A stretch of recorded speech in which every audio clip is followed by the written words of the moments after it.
The college football experience, week 12, 2022 college football preview on the Sports Gambling Podcast Networks presented by WynnBET. Bet $50 at WynnBET, get $200 in free bets. Bet big, win bigger with WynnBET.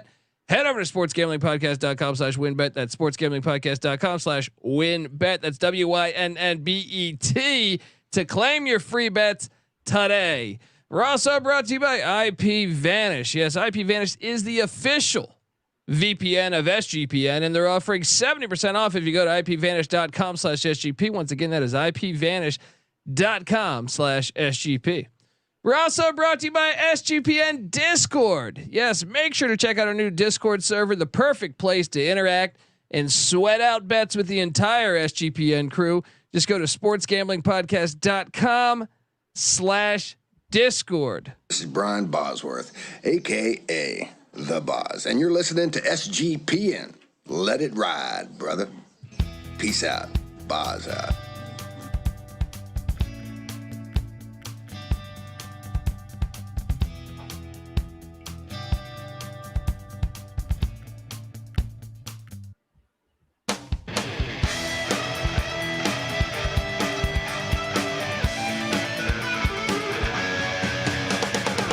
Yes, yes, yes. Woo! Welcome to the college football experience, week 12 preview and picks episode. My name is Colby Swinging Database Dan, aka Pick Dundee. That's not a pick. This is a pick. When Dundee happened, he was a superstar. I smoke and I drink and I don't stress and I'm healthy. Oh, I got a lot of keyboard mashing over here, right?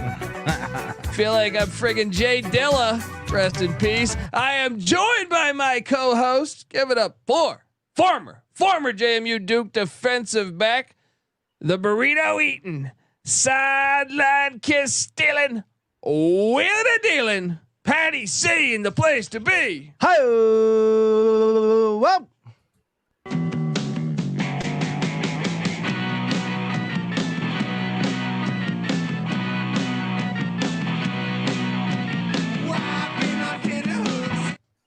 And we are joined by the third man in the booth. Give it up for the Sun Belt Fun Belt God himself. He took a break from ACC Media Day. Give it up for the rooftop IPA drinking, home brew making, Tobacco Road living, the free lack giving former Herndon Basketball League MVP. Give it up for NC Nick in the place to be. There we go. What's going on, guys? Coming in hot.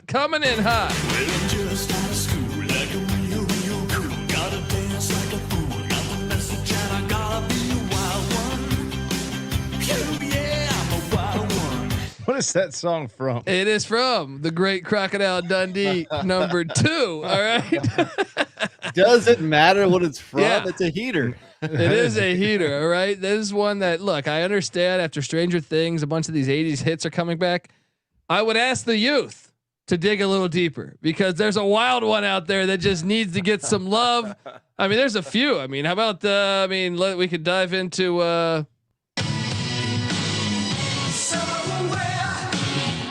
the 80s. I mean, the hair bands were in. A lot of stuff. Nose beers. It is interesting. Like the 80s, if you would have asked me at like 20 years old, I would say pretty shitty decade. When it comes to the arts, at like close to 40, I'm sitting there like, no, they had it right. It wasn't the 70s, but it's still, they did some great stuff there. Your appreciation for campiness. It just kind of, life ages like a Movies, fine one. movies especially. Yes. I mean, 80s just movies, yeah. the best. Dude, I'm getting a Tubi. Tubi is the answer to all life's problems. It is the best streaming service, and I'm diving in on a nightly basis and just like finding new stuff I never heard of. All heat. All freaking heat. Get yourself Tubi, people. It's a free plug I'm giving out there. It's true. I mean, look, next time Tubi, maybe you reach out, give us a deal. Yeah, we right. We will do this. How about you get God's Eye, where you just get everything? All right. There you go. Look, You can- Gio Farms is already in the chat saying hi, guys. I don't know if he tuned in for 80s art, week. All right. So are we going to talk college football or not? Let's get to Well, it. I mean, 80s college football, you could argue was better. Ooh, there we go. There we go. Here comes, get off my lawn, Colby, where everything in the past was better, right? Hey, can you name me one current college football player cooler than Brian Bosworth? Oh, wait. Quinn Ewers? He's our hope. Yeah. He might be our savior. You know what I mean? And unfortunately he's at Texas, but I'm still. He needs How that mullet to about go long. Grayson How about who? McCall. He's got a little bit, but it's not Boz, man. No, it's not it's not. Boz. Boz was just one of a kind, man. And the other thing about Boz is he was legitimately like a force that you couldn't say shit to. He could pull that off, and you couldn't say anything about it. Bo How many- Jackson said otherwise, but Okay. other than that, Only superhumans can say something Yeah, about it. Yeah, exactly. But Bo Jackson said something. But look, Bo Jackson, he might have been able to play both sports, but couldn't make a heater like Stone Cold. That is a movie right there. All could right? he act? Could he act? If Bo Jackson only had a blonde mullet, the world would have been a freaking better. That's true. That is true, right? He should have just did that. He could, Everyone in the '80s should have a blonde mullet. like Daryl in Coming to America, Eric LaSalle. If Bo Jackson That's had right. done he that, had the just Jerry curl. He didn't have. Yeah, the he had the blonde soul mullet, glow. But yeah. Close Anyway. enough. Anyway, people are wondering. People are tuning in, saying, "What the fuck are we listening to?" You're listening to the College Football Experience, and we love talking about a good mullet or some Jerry curls. So hop on in, subscribe. Hopefully, you're watching on YouTube. Subscribe to the College Football Experience on any of those platforms. Also, remember, we also host the College Basketball Experience. Subscribe over there as we talk college hoops year round. But look, we're in the middle of drafting our top 30 games of each week. We only have 2 more weeks left in the season. Go back and listen to all the other 12 weeks because we got week 0 covered there. But we also, before we dive into this draft, there is news out there that we could talk about here. I just love your guy at ACC Media Day is today, Jim Phillips. I mean, classic. I understand he was in a bad spot. Like I get it. Like, what are you supposed to say? I don't know that there is anything you can say, right? Like, you're just sitting there like, yeah, we're optimistic about our chances. I understand you have to say that. You have to say that because you don't really have anything to say. But I did love some of the other statements he said. I'm quickly trying to pull up one of them, but in general, just pretty hilarious. Kind He was of about- talking what was about. he- I think Notre So, Dame's our partner more than anyone else. If they decide to join the conference, I'm like, well, they got about 70 million reasons to say fuck you. And he But- did still say that the ACC is the best conference in the country. Which, come on, you Didn't can't he say say that with a something straight about? face. Oh, he claimed all the sports. He was like, "There's other sports in football and basketball." Are and there? then I would wonder. And then he went on to say like the allegiance, like all the good stuff that the allegiance, the Oh, Pac-12, yeah, or the Big Alliance, Ten, the I'm Alliance. sorry, That was the Alliance, best. whatever the hell it is. That's the quote I'm You trying know. to pull up, man. He goes, "We achieved a lot with the alliance." right, yeah, exactly. What did you achieve? When did the Tell us. alliance We had some form? great lunches. We had some great lunches at the Holiday Inn or the Marriott. I don't know, right? And he also said, "Look, if you remember this, when the 12-team playoff was proposed, the Klavikov, Pac-12 commissioner, was pending like what the ACC and Big Ten would do. The Big Ten was open to it. The ACC commissioner, Jim Phillips, was like, no way, we're not doing it. Right? Well, I thought one of his great quotes for today was, well, I continue to be supportive on college football playoff expansion. He was the one person. Yeah. I voted against expansion last year because issues such as the FBS calendar, COVID, needed to be addressed. Bullshit. And it's like now he's like, please, hey, can we get this 12-team playoff thing going? That before- vote might have just killed your conference. Yes, You might have yes. just murdered your conference, a conference that has been one of the best conferences in the country for a long time. And that vote might have just murdered it.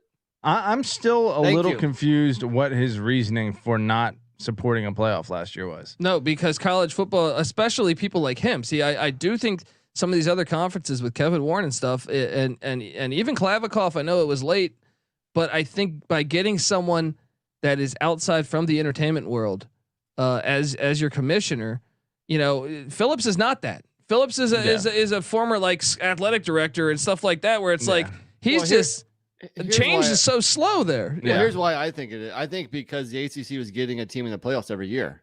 So I think they had a leg up on the Pac-12. They had a leg up on the Big 12 because they were getting the invite every year. So they're like, why do we want to expand it and share that money with others? Yeah, get one out of 12 instead of 1 out of 4. Yes, very short-sighted view. Well, once again, it's like our older brother sending me a lot of these ACC articles on the destruction of the conference and what happened. And now he's a Maryland fan, so he wants it to happen. He's been secretly rooting behind the scenes for this to happen. So, but the articles he's been sending me, it's not like he wrote them. Sure. He's sitting there saying, these articles are saying like the value of Boston College and Syracuse, where it was a dumb idea from the start because having them traveling all the way down in the South when they're not football powerhouses, so to speak. Right. The ACC was foolish to care about academics back then. Yeah. Academics ain't driving anything. That's true, but I just got out of the studio or the God's Eye area, and Colby's talking about how all these teams had legitimate basketball programs before. Really contender Pittsburgh, Boston College, Syracuse were all much. Syracuse was a power. The other two were making the tournaments a lot. Yeah, and so they had solid programs that, because the ACC is not football centric or whatever, could be contributors in other ways, but they haven't been to the extent that they should have been. You had to see the writing on the wall that football was going to matter and basketball wasn't. You know who's going to have good football programs? Those teams in the SEC that are getting all this money. I'm sorry, basketball programs. Yeah, you can already see Auburn building their basketball program, LSU building their basketball program because they got the money now. So that's the key, man. It was all about football and not basketball. Well, and another thing was like I don't think they really figured that out until the late 90s. I was explaining this to him on the phone. We were talking like I was like, I remember trying to watch that Colorado Michigan game, the Hail Mary game, Cordell Stewart to Michael Westbrook. That was number 2 against number 4. And I could not watch that. I had to listen to that on the radio. Now, that was 1994, I believe, or 95. 94, I think, if memory serves me correct.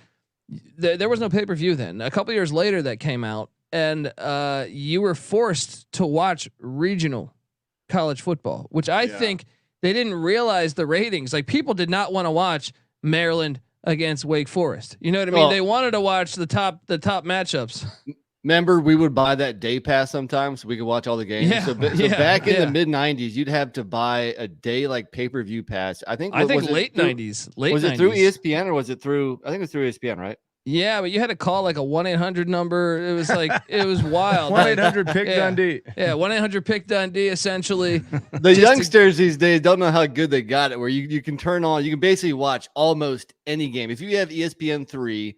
And a decent package through your streaming service or whatever, you can almost watch any Division I football game. Dude, FBS. We watched. Me and Patty C probably watched every Georgetown football game last year. I'm not fucking with you. This is not sarcasm. All right, this is real. We have a Georgetown screen. All right.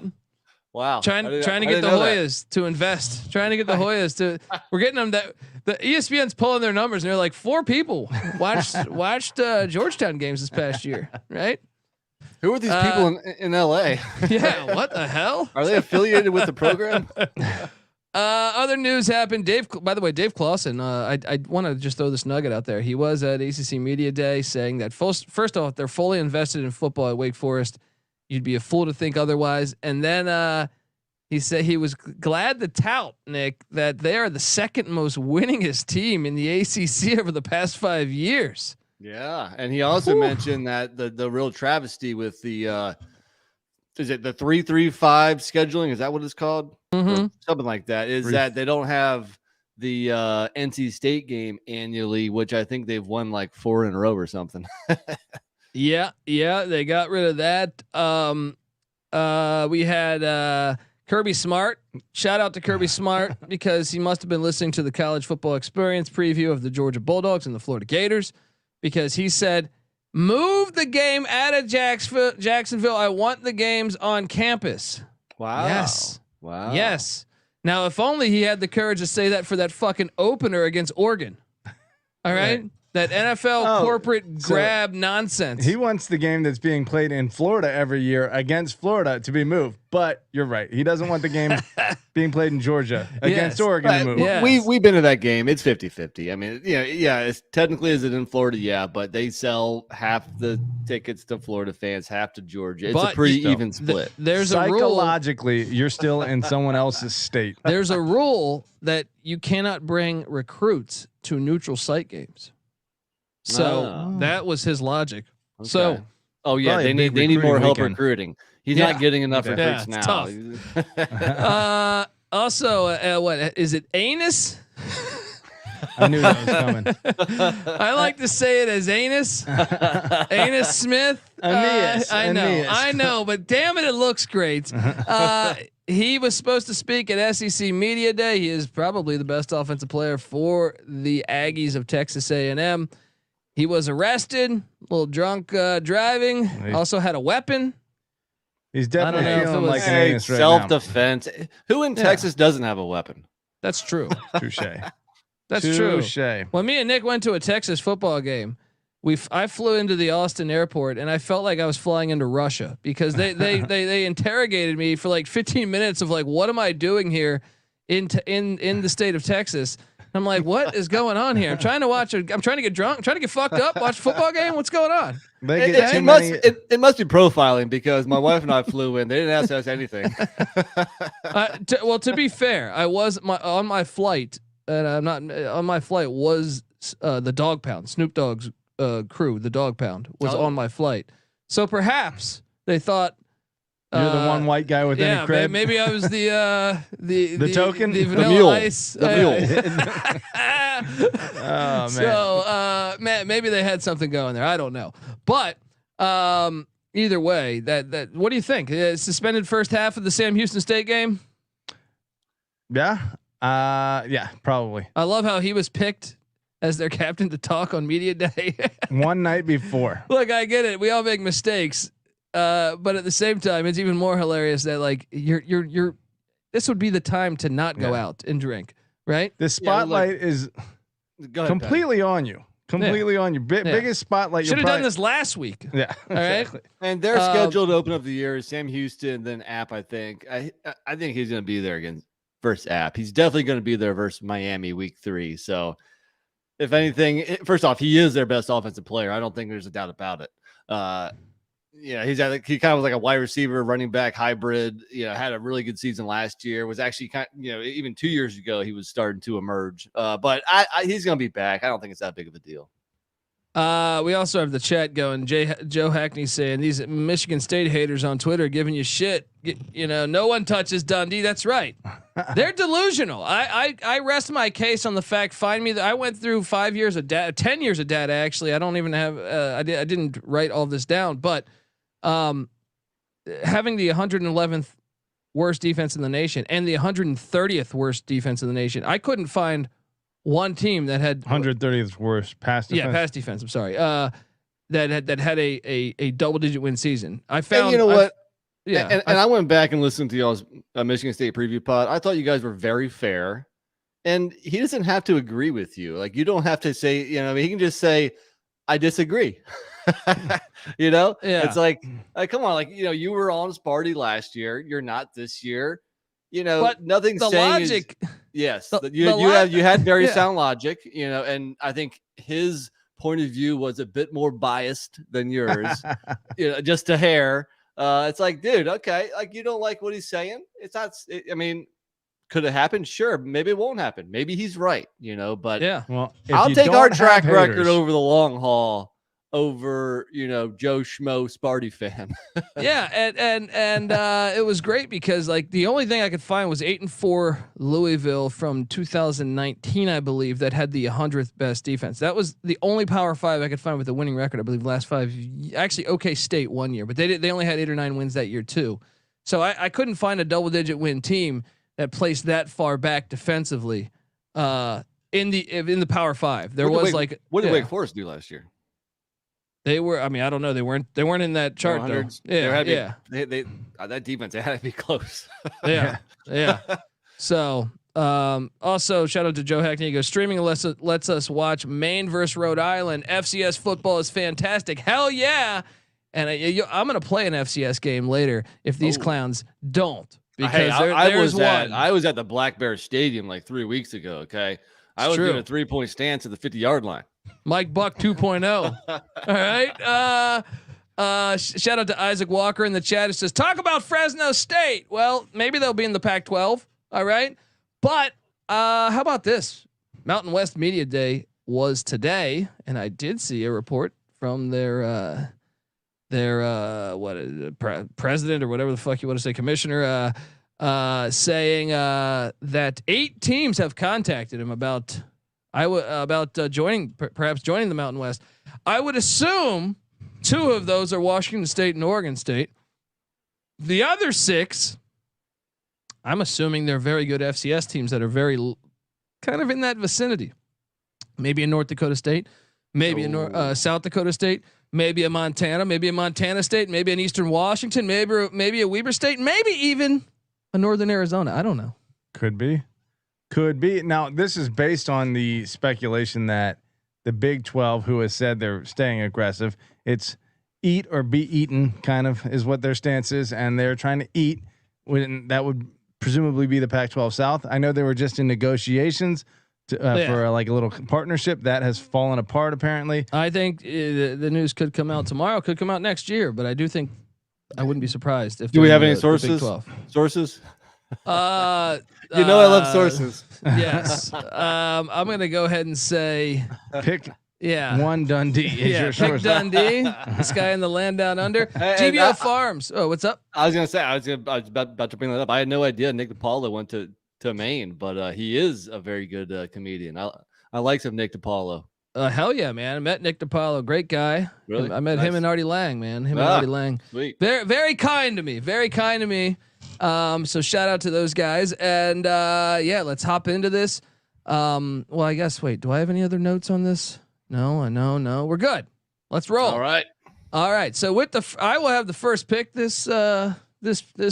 So you better explain what we do again. We might have some new listeners. Explain what we do. So we take the top 30 games of each week. We have it as a draft. We state why we're excited to watch this game and why it should be picked here. We also cap off the show with the what the fuck game of the week, which is where we each take one game that should never be played, that cameras should not be allowed. There should not be any fans there watching, supporting this football game. So, we have all these weeks available. If you're curious about week 0 or week 1, go listen to that. Week 5, I don't know. Go listen to it. It's all there for you in the vault. As we also break down 131 teams with a solo podcast for each and every team each and every single team in the land. I can't talk. See what happens, man. I'm not even drinking. You know what I mean? If I drink, I talk great. That's right. I don't drink. I'm just fucking. You're terrible. Shaking. You know what I mean? Yeah. All right, let's hop into this thing. So I have the first pick. Patty C has the second pick. NC Nick with the third pick in the draft. So let's get into this thing. Pick Dundee. Well, I watched the Big 12 Media Day. I see Mike Gundy saying, "Hey, they don't want to play us anymore. Fine. Or they want to move conferences. We're not going to play anymore. Fine." But that doesn't mean that this year this year there's a chance it could just be this year. This is the last time we see this for a long time. And I saw Paul Feinbaum. I couldn't believe my ears. Paul Feinbaum was talking, saying that he thinks college football is headed off a cliff. He thinks at some point, the fans, there's going to be a gigantic disconnect between the teams and the fans, because the fans want to see these matchups.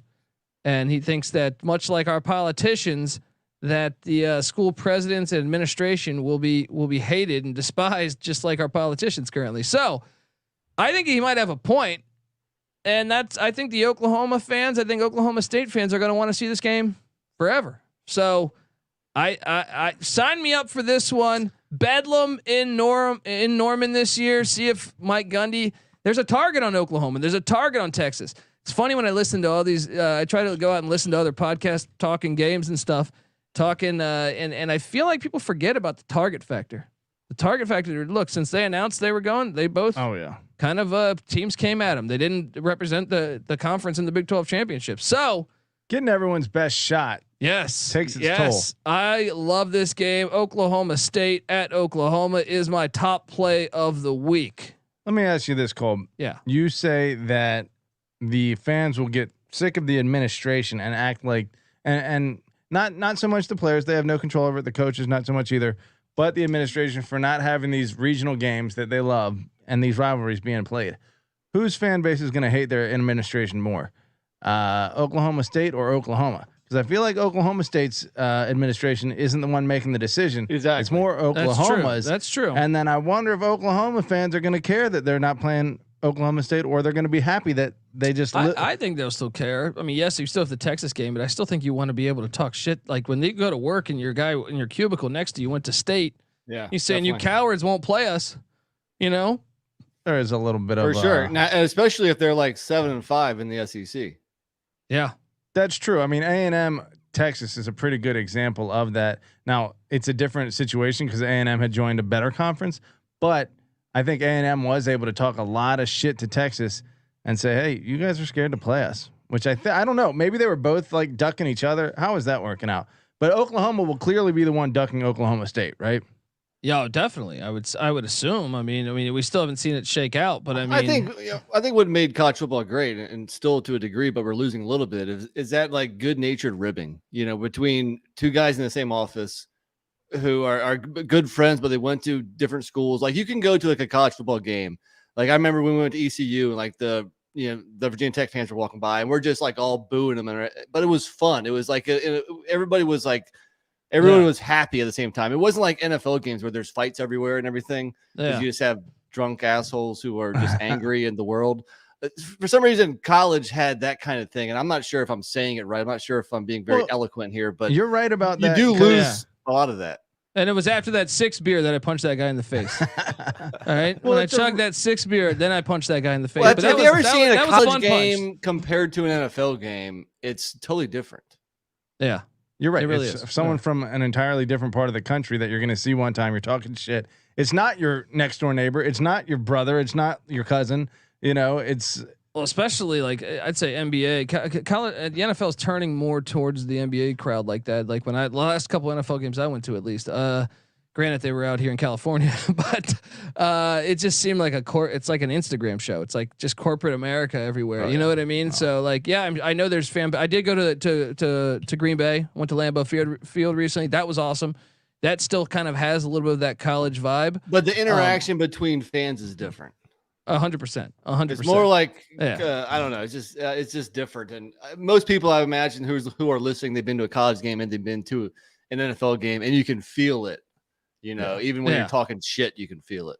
Yeah, exactly. I went to a Ravens Steelers game. There were fights in every section all around me for the entire game. I was like, "What the fuck is this?" I went to a Ravens Eagles game, and Michael Jackson, I believe, was the wide receiver. Might have been Derek Alexander. I can't remember, but it was an unbelievable catch. I could care less who's winning this game. I kind of, at the time, I really disliked both teams, right? And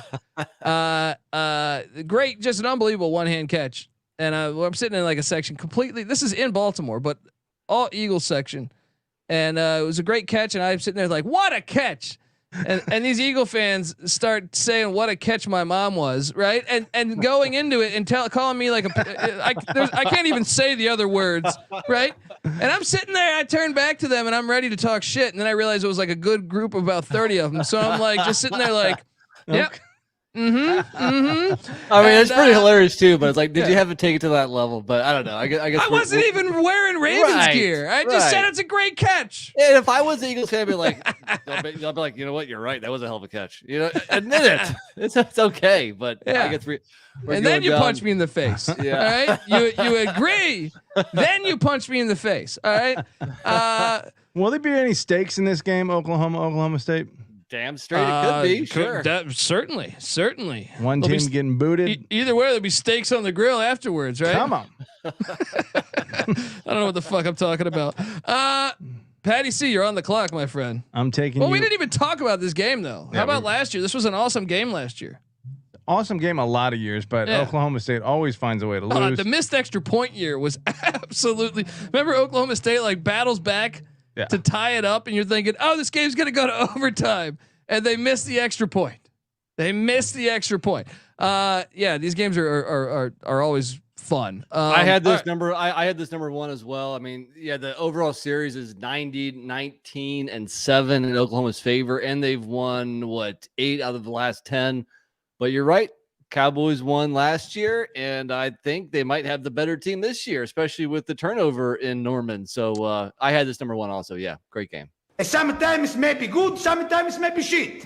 All right. Actually, most of the times those are good. All right, Patty C. Well, I am taking you to a game that almost certainly will have conference implications, conference championship game implications as well. That is Utah versus Oregon. Now, this is the divisions aren't gone. Determining who goes to the championship anymore. But both these teams will probably be in the top 3 by the end of the season, most likely. And so top 3 in the Pac-12. Top 3 in the Pac-12. Let's clarify. So if one of these teams can knock the other team from their second place spot to the third place spot, then that's massive. This is almost like a little bit of a playoff game here. Yeah, certainly. I mean, look, Eugene will be rocking. I know Utah's won the last 2 and beat their ass in both games. So Cristobal is gone. They can actually count on a coach to do some things with the X's and O's, Patty C. And Nick, what do you make of this one? Yeah, I mean, and the last 2, that was both last year. You know, I think we were all on Utah in Salt Lake City. We were like, all right, this is where Oregon's losing. They looked good against the Buckeyes, but going to Utah is always tough. And sure enough, that was 38-7 Utah win. But then when they had the rematch in the Pac-12 championship, I was like, and I think Utah was favored by, I don't know, what was it, like a touchdown or like 4 or 5 points, something. And I was like, you know what? It's hard to beat a team twice. People hear that all the time. And what they do? Utah won 38-10. Almost an identical score. 38-7 compared to 38-10. And that might have been Cristobal. Maybe he got out of town at the right time because, I don't know, just 2 losses like that in a row to Utah probably didn't bode well with the fan base. Yeah, I mean, believe it or not, since 2000, I think it's 6. Oregon's won 6, Utah's won 5, but Utah's won 3 of the last 4. Who knew? Right when they came in, talk about transition to a power conference. I think no one did it better than Utah. You look at Nebraska's, or not even power conference. When you shift these conferences, and I think to me, you should be very weary of this UCLA, USC, Texas, and Oklahoma. You look at when Arkansas left the SWAC and joined the SEC, they struggled. You look at when Nebraska went to the Big Ten, or Colorado went to the Pac-12, or TCU. TCU actually kind of did pretty good. Then they there. fell off. Yeah, but Utah has kind of been, I'd say, the best case of that. Missouri, I guess, won a couple SEC East championships with Pinkel. They started out hot but fell off as well. A&M still hasn't done anything. Yeah. I mean, it's funny. That's the 2 Mountain West schools, TCU and Utah, who were a blast to watch in the Mountain West. And yeah, Utah. It wasn't like Utah was like a sexy get for the Pac-12, but they've come in and represented themselves very well. That's for damn sure. Yeah, I like that matchup. All right, NC Nick. I mean, it's the same Pac-12. And actually, I had this Pac-12 ranked higher. With everything going on, how about USC, UCLA? Even set aside the Big Ten talk, it's still 2 of the better teams in the Pac-12. I'd said every week USC is much watched TV, and then UCLA. They should be very good as well. And I do think the little bit of extra Big Ten talk makes it a little bit more interesting for some reason. I'm not quite sure why, but just because these 2 teams are a topic of conversation lately. So, how about we go to where you guys live? Yeah, not far from this studio. Patty C, what do you make of UCLA, USC? one of the last times you'll see them in the Pac-12 fighting for the Pac-12 championship. What do you make of that? Well, one, I mean, certainly UCLA. What is it? Fifth year for Brian Kelly or Chip Kelly? Chip Kelly. Yeah, I think year 5. Sounds about right. Has it been And, 5 years already? it's- This can't be think year so. 5. It's got to be year 4, right? well, Dorian Thompson Robinson is in his 5th year, and I think I don't think know if he was a holdover. Was he? Dude, I Okay. could be wrong. Time flies way too fast these days. I'll pull it up. Go ahead. I'll say this: UCLA's won 2 of the last 5, 2 of the last 5, and really every game was close with the exception of one in 2019. You go back to 2017, the one USC won. They won by 5. You go back Last to- year wasn't yeah. close, but of course, you know, you had the interim head coach at USC. Yeah. So 2 of the last 5 still impressive. It was funny. I was doing a deep dive on UCLA, and I was surprised. They're just a strange team.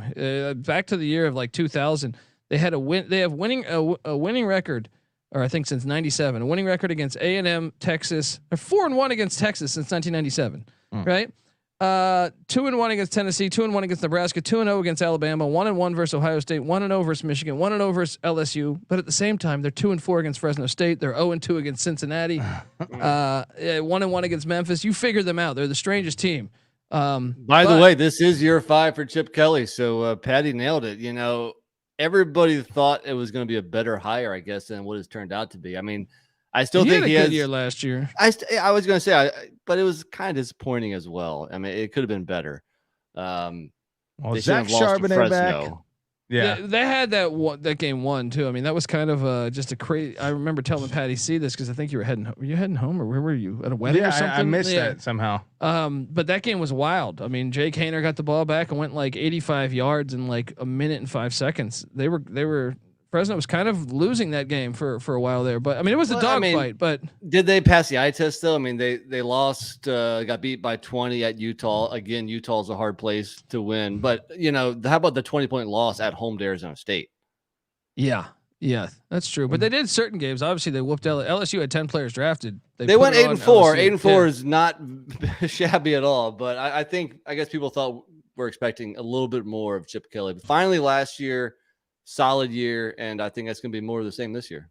If they take the next step and USC is anywhere near as good as a lot of people are projecting them to be, this too could be a kind of a playoff game. What do you think, Colby? What's a better of the 2 Pac-12 games? What did you have ranked higher? I did have Utah, Oregon higher. Oh, so I'm on an island here. Okay. But Well, I either just way, don't know Lincoln Riley year 1. I get it that it's I understand the appeal to it, but I Yeah. just think Utah Oregon was a matchup. They played for the Pac-12 championship last year, and I think coming into the season they're the 2 favorites to meet. So I think there's a little bit more value in that. And how about this? If the Pac-10 remains, this could be the future of the Pac-10. You know what I mean? Is Utah Oregon? So vying overall, for supremacy. Yeah, and overall, I had both games. Well, I had the one game ranked 2 and one ranked 4. So it wasn't. I mean, it was pretty close. So Pac-12 we can shining this disagree. week. there you go. There you well, go. because the SEC is playing the FCS in New Mexico State. New Mexico State's in the SEC. You missed that one. Sankey. The cameras must have recharged the batteries or something. But there's a point where in the SC Media Day where they welcome the Aggies and that sweet mustache on that on that mascot of theirs. All right. Pick 4 for your boy Dundee, and I guess I'm gonna have to take you to Clemson, South Carolina, because the Miami Hurricanes, which it's funny. I came in, if you haven't listened to our episode yet, our team preview for Miami, go listen to that thing. But I came in thinking, oh, I am going to nail the under again on the Hurricane. This team's not that good. Cristobal will struggle from an X and O standpoint, but he will recruit his ass off, and the NIL is paying off. But I ended up taking the over on Miami. I don't know if you had a chance to listen to that episode, NC Nick, but I did. They only play 3 teams with a winning record from the year before. So that kind of sets up what could be a huge game here, even though I feel like Clemson's still way better than them. I don't know if Clemson's offense struggles. This could be a ball game. So give me this could be the ACC championship. We might, just like we talked Utah, Oregon, where you get two matchups in like 3 or 4 weeks. It might be the same situation here with Miami at Clemson. Patty C. This is what the ACC was supposed to be back 15 years ago. Miami, Clemson. It's supposed to be top 5 matchup. Could it be this year? Well, if Miami, as it looks, has taken the SEC scheduling model and put 3 out of 4 dog shit opponents on the schedule, then yeah, if they get through that and win a couple of games, a couple 50-50 games, then yeah, at this point in the schedule, this is going to be a marquee matchup. Clemson, you figure, is going to rebound and have a nice year. Plus, they don't have a really hard schedule. So, I mean, both teams will have played 10 games coming into this. 9-1 versus 10-0, 9-1 versus 9-1, 10-0 versus 10-0. Yeah, gotta love that. ACC Nick, what do you think about my play? I think it's a great play. I had this at number 3 overall. So yeah, I was torn between taking this and USC UCLA last week. I agree. You know, while you guys were recording the Miami preview, I was writing my ACC win total column on the sportsgamblingpodcastnetwork.com. And I picked over also. I'm a Tyler Van Dyke guy. And I think the one problem with the offense last year was kind of shoddy offensive line play. I think Cristobal can actually get that right. True. That's the one thing that he does. Yeah. And so that the Miami offense, I'm sold on. Now, the defense is a question mark, but can the lackluster Clemson offense take advantage of that?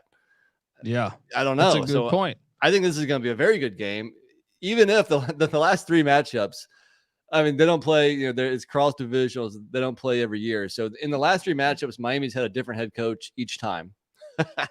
So Clemson won 58-0 against Larry Scott. They against won who? Larry Scott, who I think was the interim head coach. Oh, okay. I know. I think that was Al Golden's Wait, last he destroyed game. the Pac-12 and he destroyed my football program. No, I think Golden was already gone. So I think it was the interim maybe. guy. And then it was 38-3 against Mark Rick.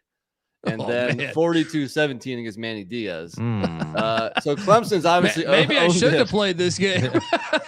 Yeah, you know, but Clemson probably isn't as good as 3, 4, 5, 6 years ago. So I think this is going to be a very fun game. I'm definitely interested in watching this. Yeah, there you go, man. See, come on, ACC. I'm dealing you out. You know, come on, make this a good. Actually, I don't know. I would like to see Miami beat A&M week 3. That'd be interesting. I mean, I'm just so sick of watching the SEC have all the big time matchups. Give us something, ACC. Yeah. Give us what we thought you were going to be. Just once. Boston College Pitt ACC championship. I've been rooting for it. Let's bring Northeast football back, Patty. And Joe, I mean, like, I don't know about you, but we've already given up on Miami being a top team for the future. You know, this is the first year where 2 out of the 3 of us have picked an over, and we did that without knowing each one was going to do that. But part of it is definitely schedule. The other part, I think, is quarterback. And you got at least 2 things going for you there. But as far as like national title contender, They're back like Texas is those back. breaks big time. Yeah, exactly. All right, Patty C. I think those were the 4 big ones for the week. I think there are a lot of fun ones though, still on the slate, obviously. So I'm going to one that might not have conference championship implications, but was an amazingly entertaining and well-matched battle last year. And this year we're going obviously to the other location, and revenge could be served when Ole Miss travels to Arkansas to play the Razorbacks. Pulled pork Pittman. That was the 52-51 shootout, Bananas. back and forth. I want to say there was like 2. They went for 2 last play with no time left. Arkansas did not get the 2-point conversion. They lost by 1. Great game. great. I feel like there was like 5 or 6 lead changes like on the last 6 drives of the game. Pretty incredible. when the final score is 52-51, there's going to be some lead changes. Yeah. But it was a fun game last year. What do you make of? Here's the thing. I think Arkansas is gonna get some revenge. I think they're gonna win this one here.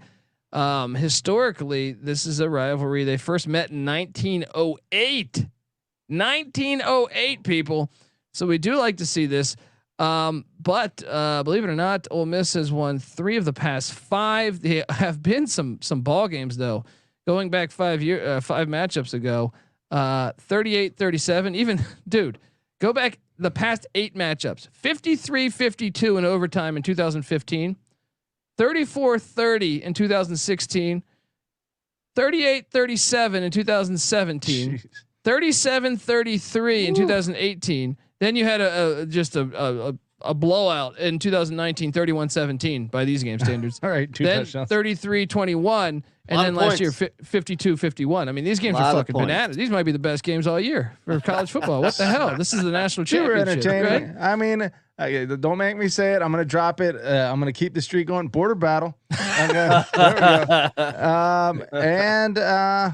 Look, you gotta love SEC football. And we said Ole Miss is probably gonna start 7-0, and if they can pull an upset on the road Their against schedule is soft as shit. A&M or LSU on that back-to-back road, 8-1 at that point, going into a bye week with Bama on deck. Say they somehow pull that miracle. I don't know. Well, it's stretching it pretty far at this point, but they were 10-2 last year. So maybe if Ole Miss keeps it going, this could have implications. Yeah, I think they're going to start out 7-0. I think some people are discrediting Ole Miss because of what they lost, and yeah, I mean they lost a lot, especially Matt Corral and their two best running backs. I think they're like 3 of the top 4 receivers. But I mean Kiffin hit the portal hard, and as long as Jackson Dart can fill in for Corral or the other, there's one other transfer, I forget the other quarterback there. Whoever wins the job, probably Jackson Dart. As long as he can play pretty good at quarterback, this offense is going to continue to hum. He hit the portal hard like a hobo on a ham sandwich. There you go. That's right. That's that Montana Tech State, head coach. Now the defense, though, they did lose their DC, hired away by A&M. And their OC. They lost both coordinators. Yeah. And by the way, it's Luke Altmaier, the other quarterback. Okay. But yeah, I mean, they defensively, I mean, they got a lot of question marks, but I do think they brought in just an unbelievable amount of talent. So 24/7 gives them the number 2 transfer class behind USC, but as Colby pointed out, it's much more diverse. USC brought in 55 wide receivers that were like Jerry Rice's son, Jordan Addison. Yeah, but only so many players can catch the ball. Whereas Ole Miss brought in their whole team. They have like a whole 22 ton man of production, high end production, and a different Big 12 first team all defensive or defensive back. You said from Iowa State. Yeah, Azeem Young. Yeah, he's a beast. So, Ole Miss, Matt Campbell's still convinced there was tampering, and he's probably 100% accurate. But the reload has happened at Ole Miss, so I don't know that the fall off is going to happen. There you go, NC Nick. Well, believe it or not, guys, I'm going to take you Big Ten West. And maybe not the game you think I might play. I'm going to go Wisconsin, Nebraska. I guess on the surface it sounds good, but Wisconsin's won 8 in a row. And as far as the home field advantage in Lincoln, it has been pretty much non-existent in this matchup. Last 2 games, 37-21, 38-17. Wisconsin has steamrolled Nebraska. Shots fired. Tell me why it's going to be different this year, Colby. Every year you rep Nebraska. Tell me why it's going to be different. Mark Whipple. All right. Mark Whipple. Good start. And Casey Thompson, experienced passing quarterback, I think was a little bit underrated at Texas from a talent perspective. He's coming in, and I look. They were the best 3-9 team in history. All right, they almost won a national. If you add a touchdown to every one of their games, they would have won the national championship. All right. I like Joe here. Wisconsin going to tax that ass. Oh, there it is. This is a fun matchup. 2 good fan bases. Let's have some fun at Memorial Stadium. Petty C. Joe, a Badger guy? Do we know that? I thought he's from Philly or something. Do we even? Yeah. Who's your team? Joe? Hey, Joe, why don't you respond on the chat? Let us know who your team is. I know you're a Big Ten West guy apparently, but anyway, I think this is a fun game. I actually had this as my highest rated Big Ten game. Oh, okay. Yeah. I like it. I need to see Nebraska actually do it before I'm going to believe. I think the other Big Ten game, both teams have proven it before, and so I'm a little more excited about that one. But the biggest names are in this game. If Nebraska plays to their ceiling and Wisconsin plays to their ceiling, huge game. Yeah. Huge game.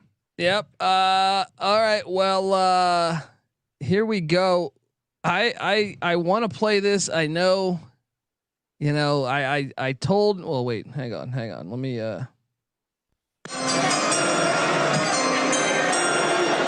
I know this is early, and I think you guys might call me hipster Colby, right?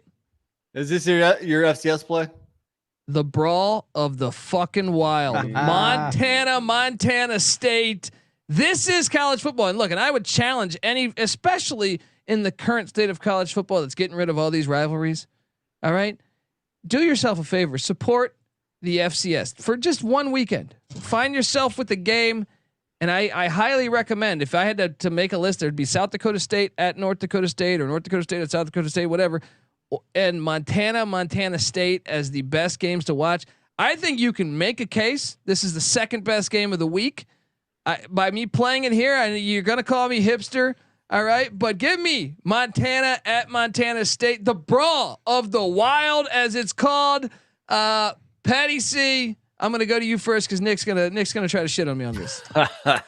Well, I don't have the both of the teams ranked last year, but I see that Montana was number 7 Both and they made won the FCS playoffs. And then Montana State went to the championship. So I'm assuming these are both top 5 to 10 programs within the FCS ranks, and obviously an in-state, battle that could transition into the Big 12 depending on who's being invited. Mountain West rather. They've been playing since the 1800s, 1897. All right. Give me an in-state rivalry in the Mountain West that would resemble this in terms of, like, if you had two great teams or both maybe 7 and 5, 8 and 4 level teams in the in-state Mountain West, you would think Colorado State Air Force or like Fresno, San Diego State. Yeah, or San Jose State. Or UNLV Nevada. That's good. They have that big ass cannon trophy. That's awesome. I feel like this is cooler than any this of is those. cooler than all. It's the brawl of the wild. Dude. That this name, is fantastic. The name alone is a great rivalry name. I've been is that okay to say in 2022? Brawl. Is that There's okay? violence.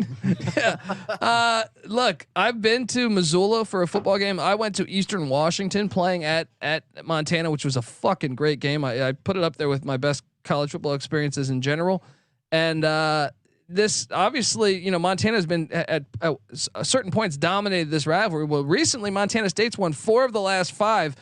Montana State went to the FCS championship last year, lost to North Dakota State. However, the Grizz got them in Missoula. That was their one loss before the national championship when number 7 Montana smacked them 29-10, and the game was in the snow. This is football. No domes up there in Montana. They play it the way it should be played. Nick, your thoughts on this game? I'm gonna shit on it a little bit. Come on, we're at like the 7th pick or something.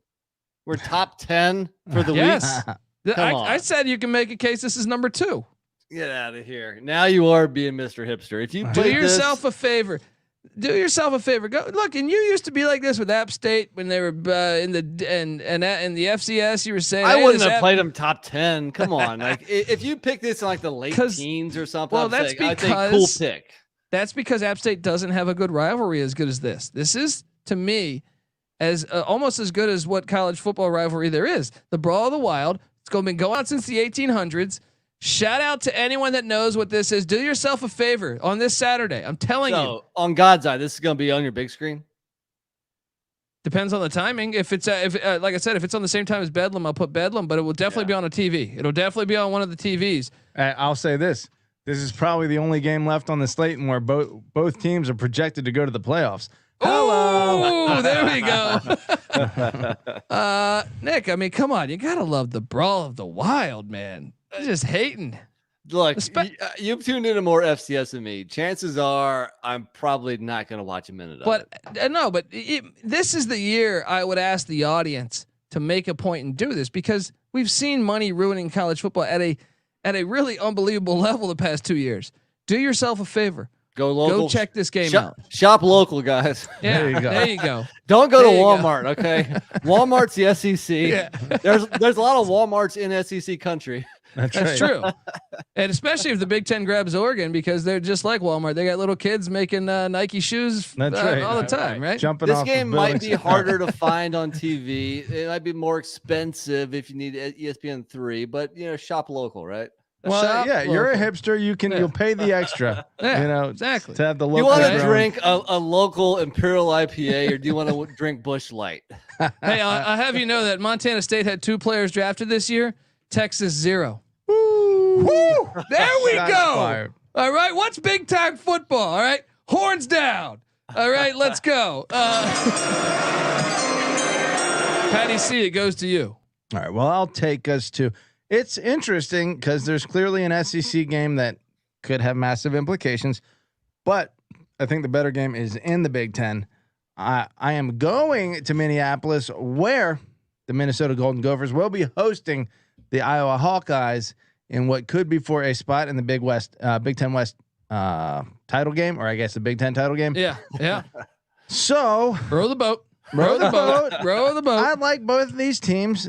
Give me more gold. I want Did the you guys gold. see that Iowa offensive lineman throw that haystack for that record in the town? I don't know if you caught this over the past week. That's what Big Ten football is supposed to It was be. someone captured it. Someone who covers college football did they wrote on top of it, subtweeted it, and said, I don't know if USC and UCLA are ready for this. And it shows an Iowa offensive lineman throw like a barrel of hay, Some like big corn-fed fucking like motherfucker. 30 yards, right? What I did see was App State head coach Sean Clark doing the slip and slide down a mountain and then like jumping up like he's like the people's champion, but that's neither here nor there now. That's Get back to true. this game. No, that's pretty badass. But at ECU, you do a slip and slide, and you're like actually chugging. It's like an ice luge. You know what I mean? You have to drink all that you slide down. All right. Okay. Iowa at Minnesota. That's what the game Patty C played. Let's dig into this history here. I do think there's a good chance both these teams will be in the mix. The Big Ten West. Say what you want. It's wide open. It's going to be fun to watch the race. Now, it's not going to be fun when they play in that filthy roller rink in Indianapolis against Ohio State, and Ohio State waxes them because the dome helps their speed. You know what I mean? Just completely losing. That's not Big Ten football. Big Ten football should be at Soldier Field or Green Bay at Lambeau or I don't know, Arrowhead. Not this roller rink in Indianapolis. Would you argue that only Illinois doesn't really have a chance to win the Big Ten West? Yes. Every other team has a chance. Yeah. And by the way, they've been playing this game since 1891. Woo! All right. Floyd of Rosedale, baby. It's a great trophy. Minnesota won the first 12 matchups, but lately it's been Iowa 9-1, 9-1 in the last 10. Fleck is 0-5 against Iowa at Minnesota, and also 0-1 while he was a coach of Western Michigan. I went deep. So overall, Fleck is 0-6 against Iowa. Oh, nice nugget there. Look, you can't row the boat through Kirk Ferentz. Everyone's talking. There's no rivers in Iowa. It's all wheat yeah. fields. You can't row a boat through a cornfield. Yeah. That needs to be a T-shirt. Right? You can't row a boat through a cornfield. Listen to the college experience. All right, we got to talk about that. Joe's saying Northwestern has no chance. Joe, be careful. Yeah, be careful. Pat Fitzgerald loves people saying that. 2 years ago, Northwestern won the Big Ten West. Dude, they've had like 2 double-digit win seasons in the past like 5 years. They normally suck really bad one year, and then he gets super pissed off for like 16 months, and it's like his team gets shot out of a cannon because they actually really look good every other year. I was dominated this thing, but I still think you're right. This is an awesome game. Do you think the fact that it's in Minnesota makes a difference here? Yes, because Iowa big time. Well, apparently not when I look at the track record, but yes, Iowa's to me like struggles on the road a little bit. If anything, how about this? The Iowa, when they do lose, it's in Minneapolis. Actually, you have to, for the last time Minnesota won in Iowa was 1999. All right. Ooh. And if you go back further than that, it was 1989. So they're not really accustomed to winning in the cornfield. You can't row that boat in the cornfield. So you're right. I want to say it looks like it's been about 500 or close to 500 in Minneapolis, but in Iowa, it's been a complete domination. So maybe a chance for Minnesota this year. There you go. And they got their quarterback back again. There you go. Yeah, Spencer Petras. And they got the running back, right? Ibrahim's back. Ibrahim and Tanner Morgan. Yeah. We forget who this team is. Exactly. NC Nick's on the clock. What are you doing here, pal? ACC time. The second ACC matchup in the top 10. NC State at Louisville. If for some reason Miami or Clemson, this game potentially has just as much significance. That might be a little bit of a stretch, but it could have significance. It could. NC State's won 304, but overall, Louisville is 4-1 at home versus NC State. This is in the Bluegrass State. It is at Louisville. So if NC State's having the year that some people expect, it's just a matter of time before they drop a game they're not supposed to. This is NC State. This is what they do. This is why I went under on NC State this year. I live in Raleigh. I'm used to it. When expectations are high, usually it doesn't end well. I hope I'm wrong, but yeah, just saying, this could be a tricky road trip. I do appreciate. I watched some of ACC media today, and they were saying that there's no love lost between ECU and NC State. One of the guys saying you better watch out for that first game. But no, this is a good matchup, and I could totally see both teams contending, especially if Clemson's offense isn't able to get to that gear that they've been at, every year but last year. Then I do think it's a wide open race in the Atlantic, and I think this game really could have I think Louisville's better than what people think. So people are completely sleeping on Malik Cunningham as a Heisman contender. He's not that different from Lamar Jackson. Career 62 touchdowns, 24 interceptions, and that's just through the air. He's a freaking beast. And then Devin Leary is like a top 15, 20 quarterback in the country, probably. So thing with Cunningham is that wins. The dude is a very good player. He puts up crazy stats. He's very expensive in DFS every week for good reason. But the wins aren't there. Well, and if you're going 6-6, 7-5, you ain't winning the Heisman. But he's also not playing he's not playing on the defensive side of the ball. And Louisville's defense, some of those years was just atrocious. But of course, definitely, certainly not all his fault for sure. But that doesn't mean you're gonna jump up to a double-digit win season and have a shot at a Heisman. Dude, NC State's won 3 of the last 4. 3 of the last 4. That's not that surprising, actually. Malik Cunningham, 2,600 career rushing yards. I had 1,000 yards rushing last year. 20 rushing touchdowns? Was it? No. Career, he had 20 rushing touchdowns, 38 career touchdowns. This guy is Tim Tebow on a losing team. It's essentially what we got here. He throws a much better ball than Tim Tebow. That's true. Just don't insult come at him like that. Yeah, all right. I'm eyeing it. I like that. I think it's played where it should be played. I had it right in that mix. So, all right, folks. I want to tell you guys that the college football experience week 12 preview. It's brought to you by WinBet. Make sure to get down on WinBet's bet $50, win $200 promotion, where a $50 bet qualifies you for up to $200 in free bets. And if you're betting baseball, you have to check out WinBet. They reduced I'm sorry, I can't talk. Their reduced juice in baseball games makes them the best place to bet MLB. So come on, do that. Plus the ultimate fantasy football experience. Bet $500 on sports or in the casino before July 31st, 2022. So you better get it in now. You get entered to win the ultimate fantasy football draft experience at Encore Beach Club, including a 2-night stay at the Wynn Resort for you and your entire league. Yes, multiple entries are allowed. There's so much to choose from. All you have to do is head over to sportsgamblingpodcast.com/winbet. That's sportsgamblingpodcast.com/winbet to claim your free bets today. Offer subject to change. Terms and conditions apply. WinBet.com must be 21 or older. President state where you play. WinBet is available. If you or someone you know has a gambling problem, call 1-800-522-4700. All right, folks, we are back. What was that number again? 1-800-PICK-DUNDEE. So we're back in the mix. It's back to me, and I'm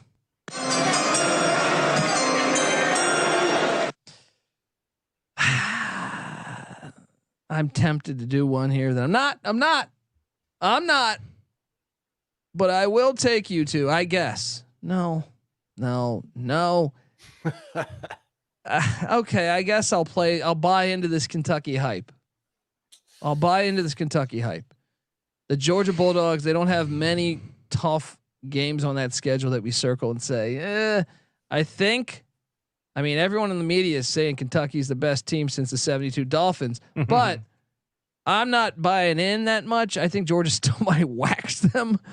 This could be a bad play for a top 10 matchup here, or top 10 games on our list, because this could be like a 42-10 final score. But I'm taking Georgia at Kentucky. Well, and we know Will Levis is at it again. You know, he's not just eating bananas with peels on them now. He's drinking coffee with mayonnaise in it. Okay, so I you know what, for that I should not play the game. What the hell is I that? love his trolling. I don't think it's real. It's just him trolling, right? he's got mojo, man. Dude, He Georgia's does. won 12 straight though, man, and these games have been, for the most part, ass whoopings. 30-13, 14-3. I consider that even an ass whooping because I think they only had like 60 yards of offense. 21-0, 42-13, 27-3. If this was going to be the year, though, I mean, it all lines up. Kentucky returns a lot. They're at home. Georgia is reloading. Granted, I think Kentucky would probably like to see them in like week 3 rather than week 12. Yeah. I mean, I had it right outside the top 10, but within the same range as you. It could be close. It could be. I thought about playing a couple others, but I just thought the hype of this one is so massive. I have to play this, even though I think there's a good chance like Tennessee, South Carolina is going to be way better than Georgia, Kentucky. Well, look, these two teams were the best two in the SEC East last year, right? Allegedly. I say that directed at Kentucky because I just, when you're beating Chattanooga by 5 and needing every stop in that game. But who else? Who else? Tennessee, who the only good team they beat. I actually think Kentucky? Tennessee. I think Tennessee was better than Kentucky. The only good team Tennessee beat on the whole schedule was Kentucky. See, there we go. I'm right. All right. Who else did Kentucky lose to? They lost to Mississippi State too. Hail State. And Kentucky beat Florida last year, right? Who else did Kentucky beat though? They had some decent wins, I thought. Yeah, Chattanooga. I'm gonna pull it up here. The Mocs were a tough 6-5 FCS team. Gave LSU some work. You know, that's true. Pretty impressive. Look, They Kentucky beat Florida. They beat LSU.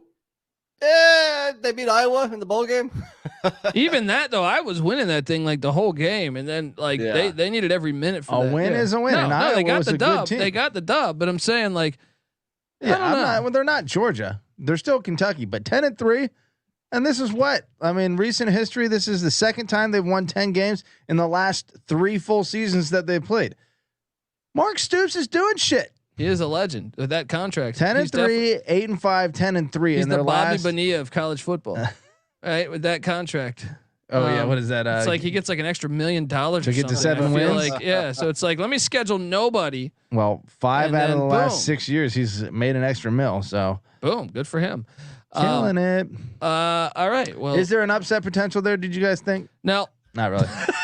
I think Probably Mississippi not. State. Probably not. I think Mississippi State or South Carolina probably pose more of a threat to me than Kentucky. But hey, I've been wrong, and I know there's some Kentucky fans that listen. Hold on. Did you say South Carolina is a bigger threat than Kentucky against Georgia?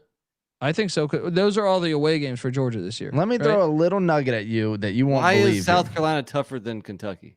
Because they mess with Georgia more. A couple years ago, they were on their 3rd string quarterback. They won in Athens. I just feel like they play them better than Kentucky does. Well, let me tell you this. This is the super rare Georgia second end of a back-to-back road stretch. Meanwhile, Kentucky coming off of Vanderbilt at home.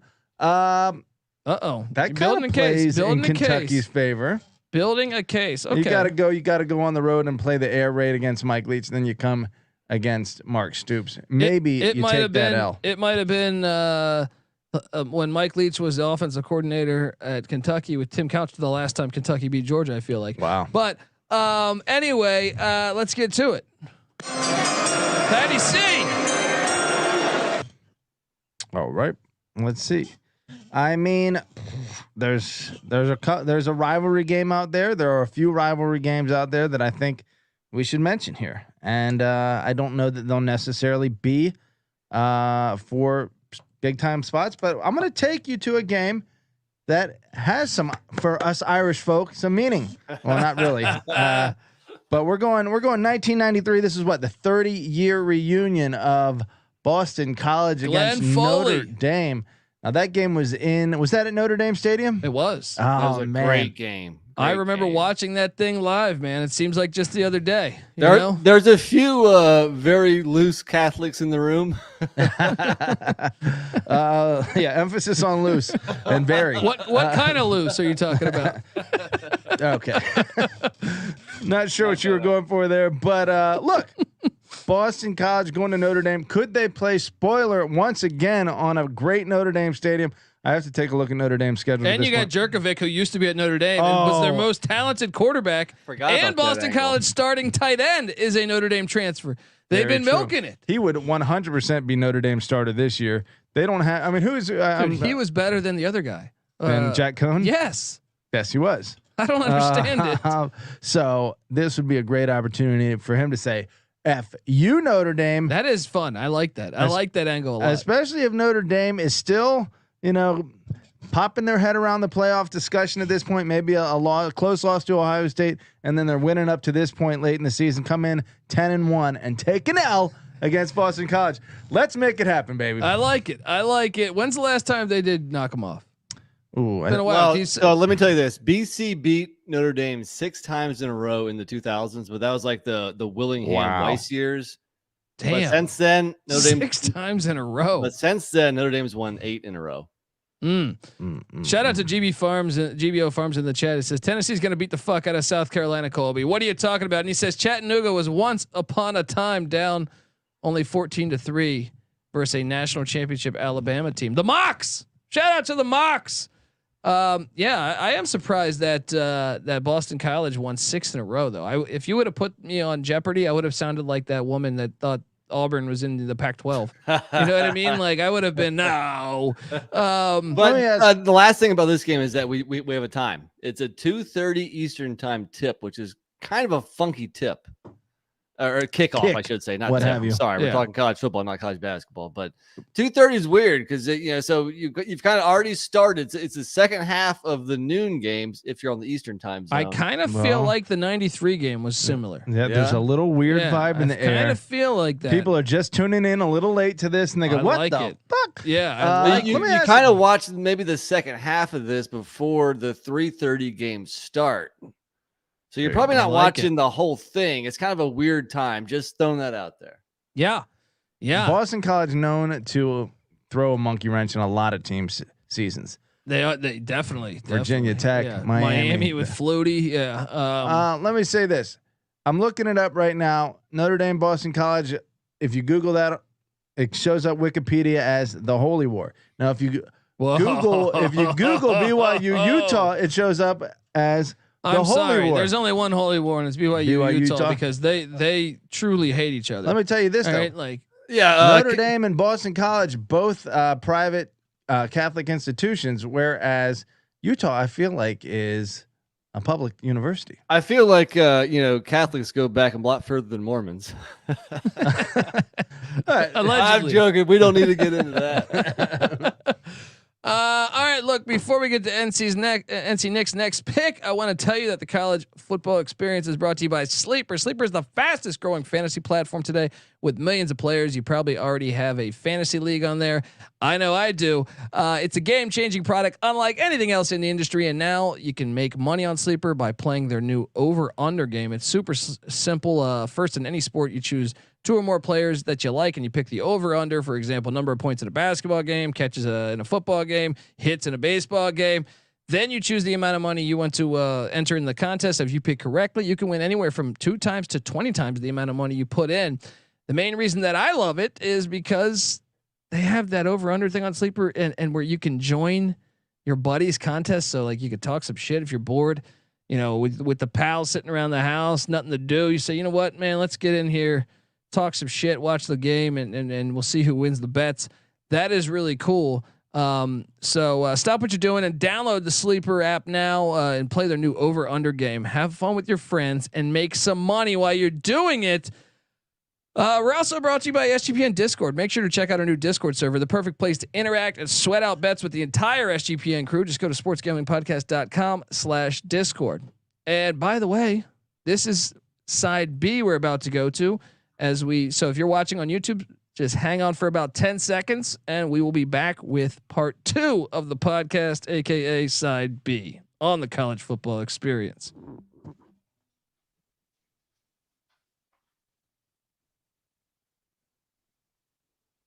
And we're back on the College Football Experience side B. This is where, I think for the first time ever on side A, we had an FCS game played. I know NC Nick hates it. He's talking tons of shit. Just a little too early. Little too early, my friend. Little too early. We will see. But look, we're in the middle of drafting this. We're already 11 picks in, we're about to get to pick 12. If you're just tuning in, go listen to the first 11. We talked that. We talked some off-season news, ACC Media Day, SEC Media Day, and some other news with the Mountain West Media Day as well. So go listen to that. But right now, NC Nick is on the clock. Yeah, what are you doing here? There's a couple local games of personal interest of mine, which I want to get to, but I did have one game ranked higher. It's that same game that GBO Farms mentioned.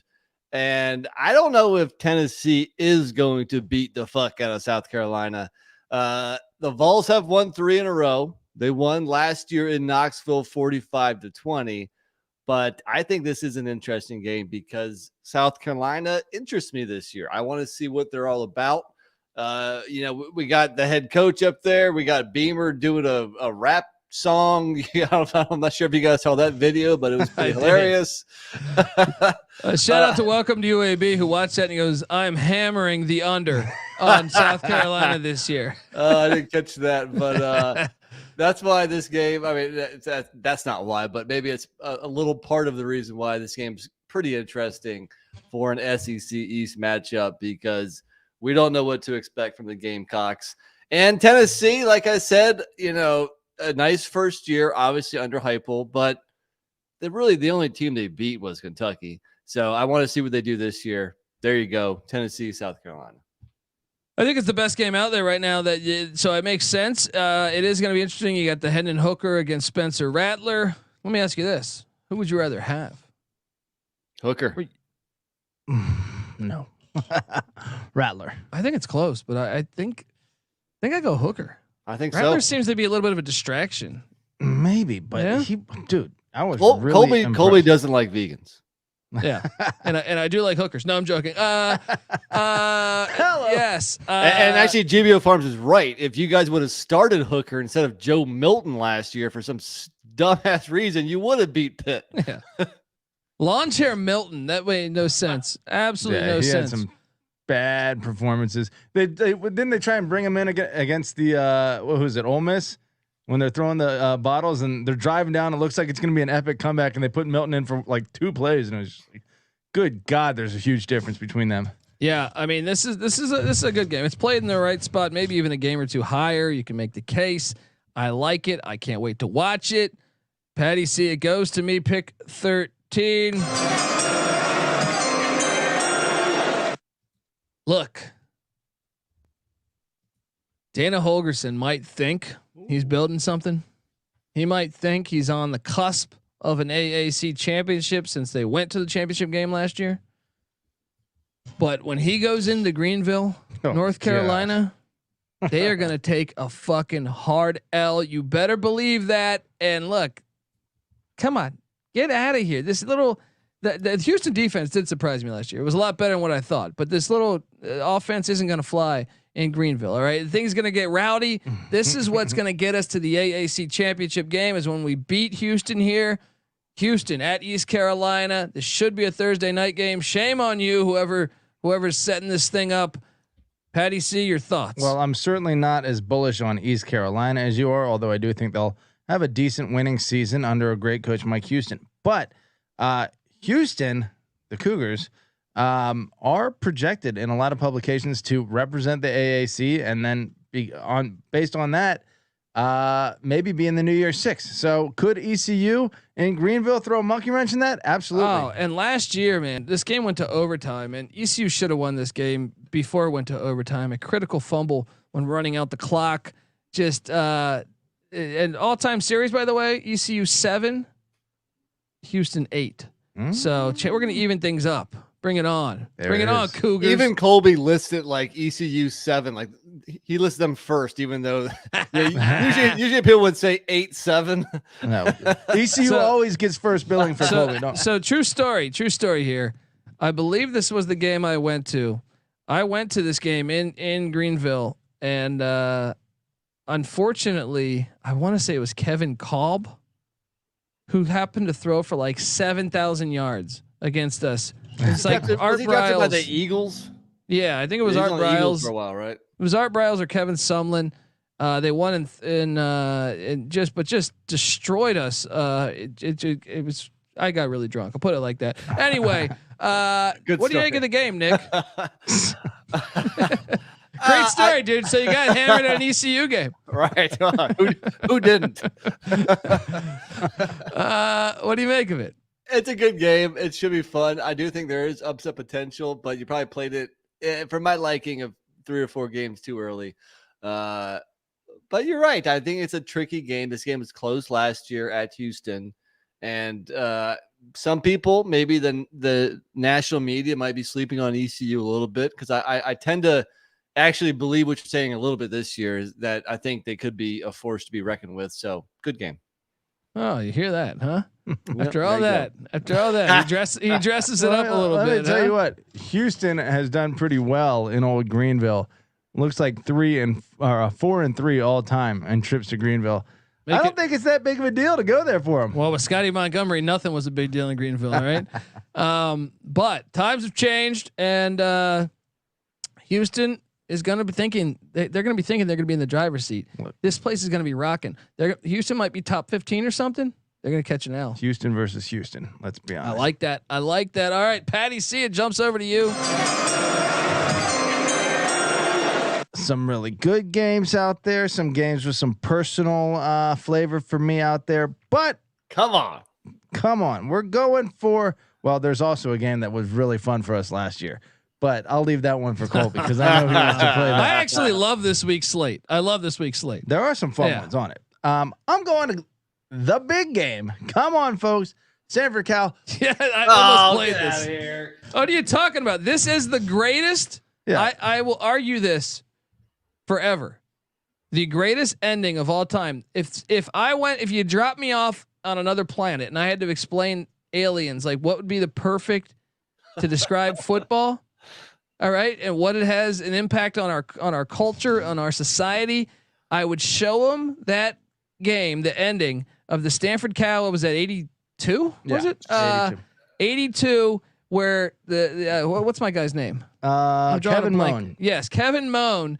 First off, they pitched the ball like 30 times. If you haven't seen this, go YouTube this thing. Well, but then go the to band Twitter. is on the John field. Elway was Yeah. the quarterback of Stanford. Great to see him lose, right? And then and the fact that the band is on the field while they're running this kickback to the house, and the guy unnecessarily destroys the band member in the end zone as he scores the game-winning touchdown. It is the greatest clip. It is. There's not. Why is there not a 30 for 30 on that? That needs to happen, because that is the greatest ending to a football game I think ever. agree, but that was like 40 years ago and has Doesn't no bearing matter. on Look. this game. I'm pretty sure Stan Gable from Revenge of the Nerds was based after Kevin Moan. Okay. And look, that was kind of defined the 80s. And you're right. It's the greatest moment in our culture ever.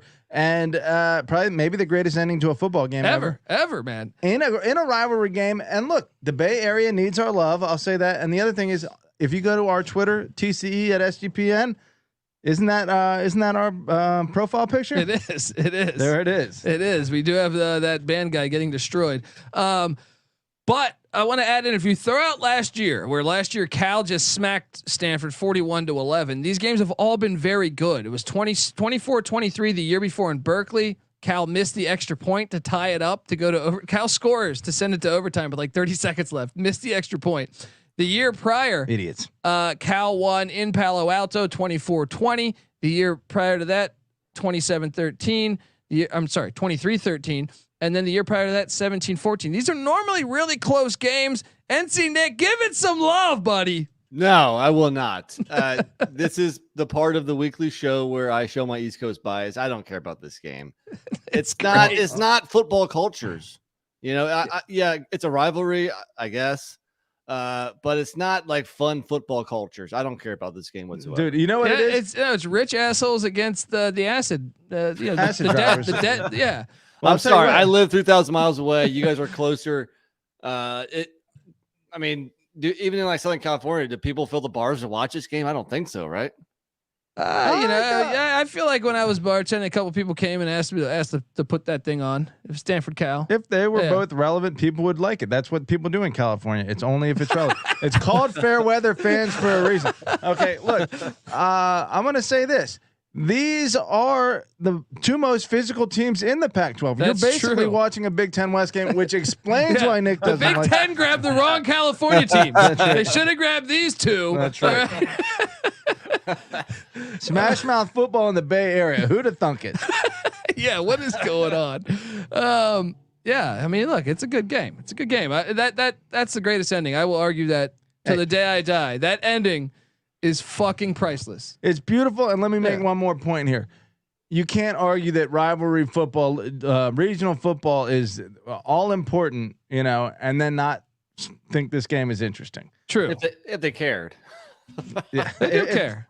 They Do do they? care. I don't know. I mean, you tell me. I don't know. Well, they'll show up. This thing will sell out. It's Yeah. just that they might just be high as fuck. You know what I mean? So They're like working on their new apps in the stands. that's true. Working on the new apps or just on a crazy acid trip, right? Protesting something rather. All right. All right, NC Nick.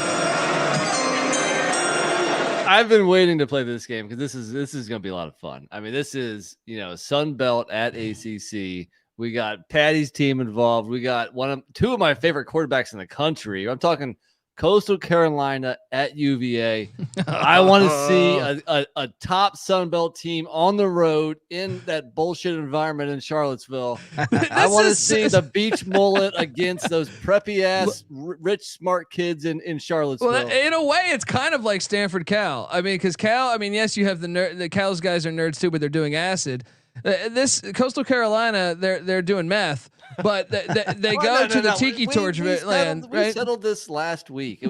They're doing coke at the beach. That's all right? true. Meth That's is true. in the mountains. That's true.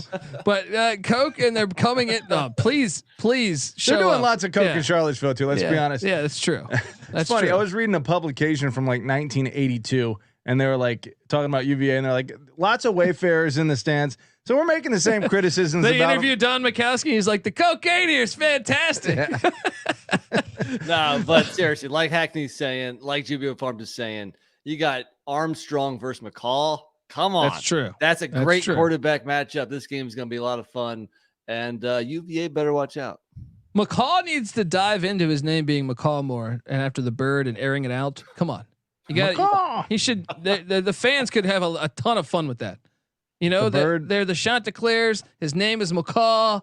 I just feel like it's bird energy. It's fun. You know what I mean? Okay. Big bird energy. Yeah. There it is. Dude, they should call him the Big Bird. That'd be a great name. All right. Swag. Big Bird. Come on. He's got the mohawk going. He's got that blonde hair and shit. You know That's what I mean? true. Give him Big Bird. That's We're true. calling him Big Bird from now on. He doesn't have I'm in. blonde hair. Yeah.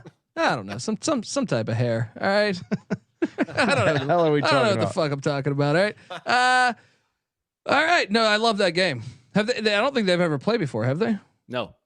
So not. sign me up, Patty. See, you a little nervous about this one with your Brendan Armstrong, Tony be. Elliott. You know, I'm not nervous about it. I think Coastal Carolina should be nervous about it. They're the favorites in most of their games. I think they'll probably be favored in this one. Are we in agreement on that? I don't know about that. Mm.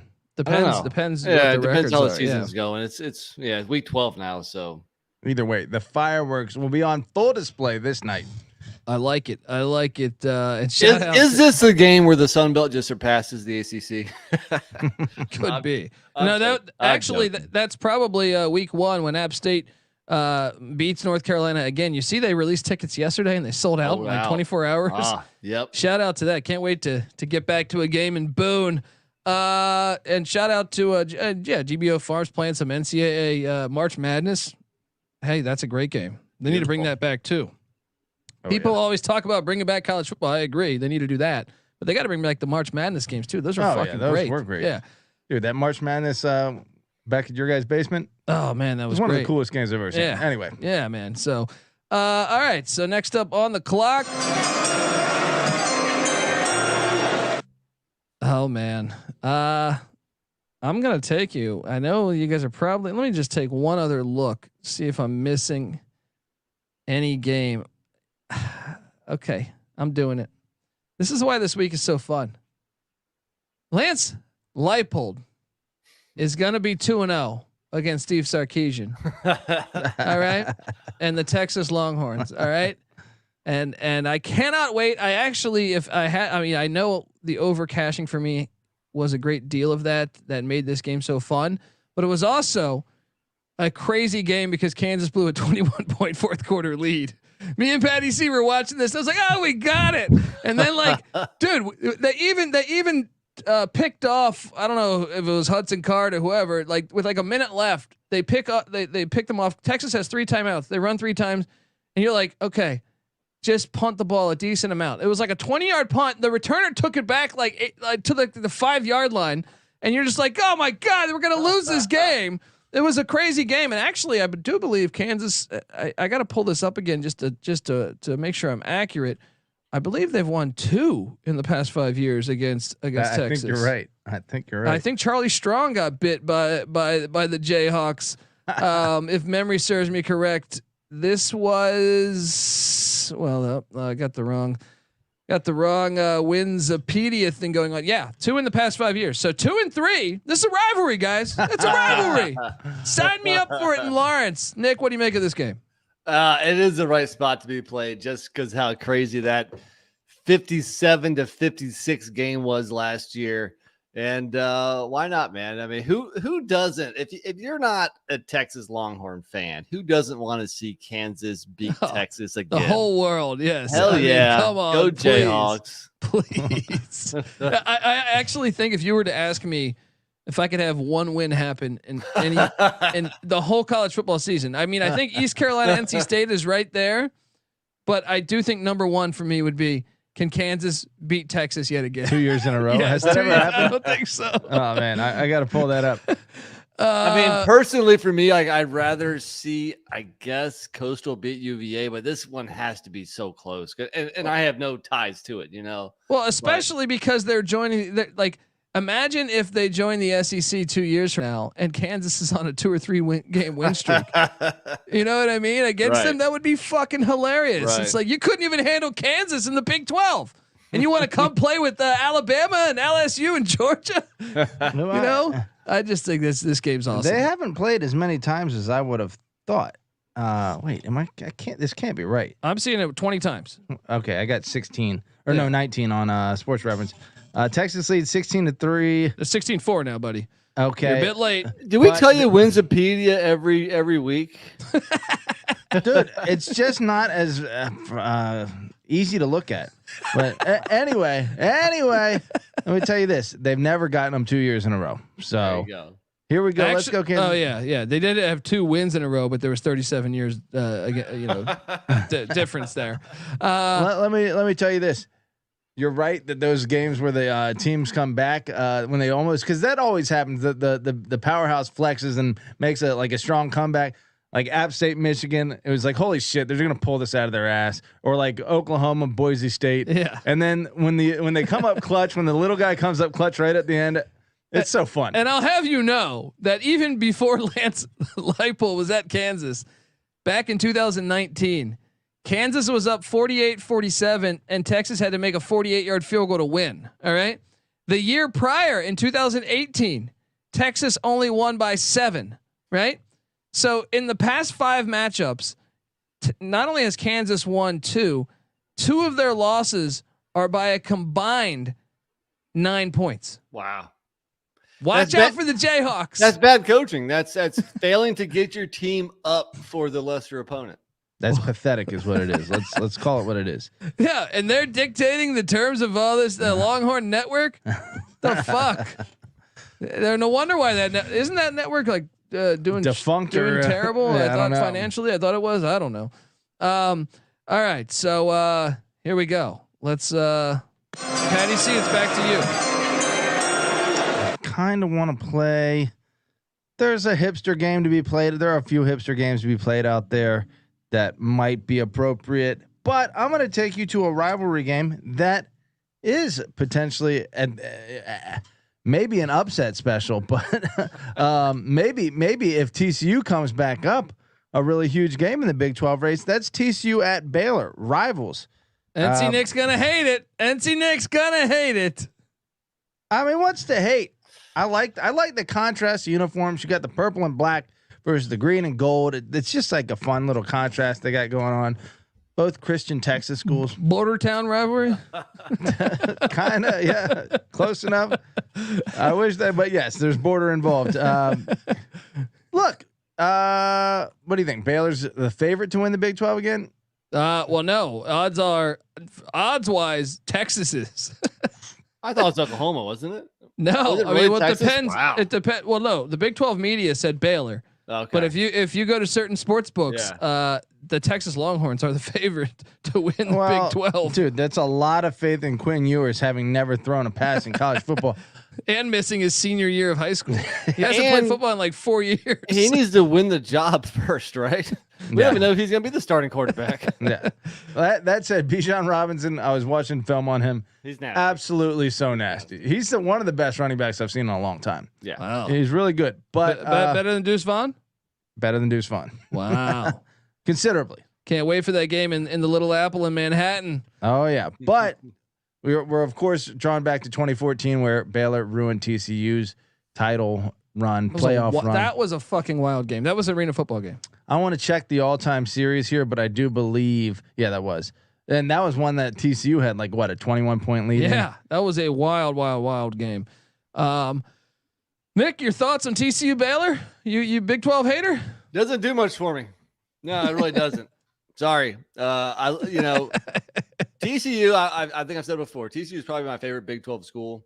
But that was when they were like kind of chippy, and lately they haven't been chippy. So would you call yourself a fair weather fan then? I wasn't really a fan. I very loosely rooted for them when they were playing the big boys. Like they covered at home against Ohio State like 5 or 6 years ago. Remember that game? I do. I think our boy Kevontae Turpin might have had. They should have beat Ohio State. Yeah, I think our boy Kevontae Turpin might have had a couple big plays in that game, if I'm not mistaken. They let him off the hook. Yeah, exactly. But come on, TCU, Baylor. Come on, buddy. This rivalry all time is 57-53 all time. That is great. That is in great. TCU's favor. It's a damn good rivalry. They played It's probably a really good regional rivalry, but I don't live in that region. So I don't give a shit. It's gonna give us Georgia Tech and so North sick Carolina. and tired of Nick just overlooking these great He hates rivalries. the Big 12. He hates the nerds in Northern California. You know what I mean? Sounds about right. I got a better in-state rivalry. I'm going to play next. Play the fucking music.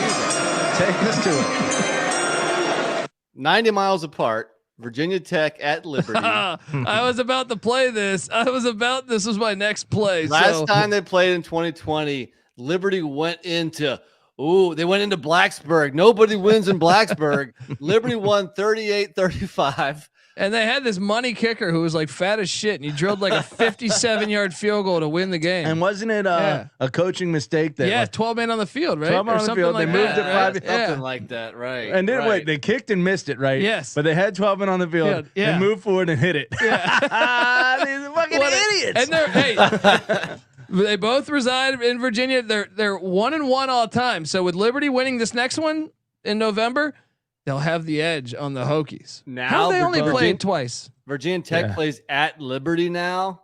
Perfect, man. This is a great battle of the Commonwealth. We should go to this game. That's your great rivalry. The 2 games that they played there.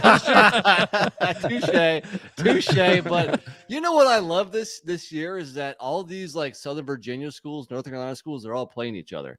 You know, we mentioned ODU schedule. ODU plays Liberty, Virginia Tech, UVA, Coastal, App. I mean, all these like very regional to us, and to me still, to you guys when you half your life, but to me still.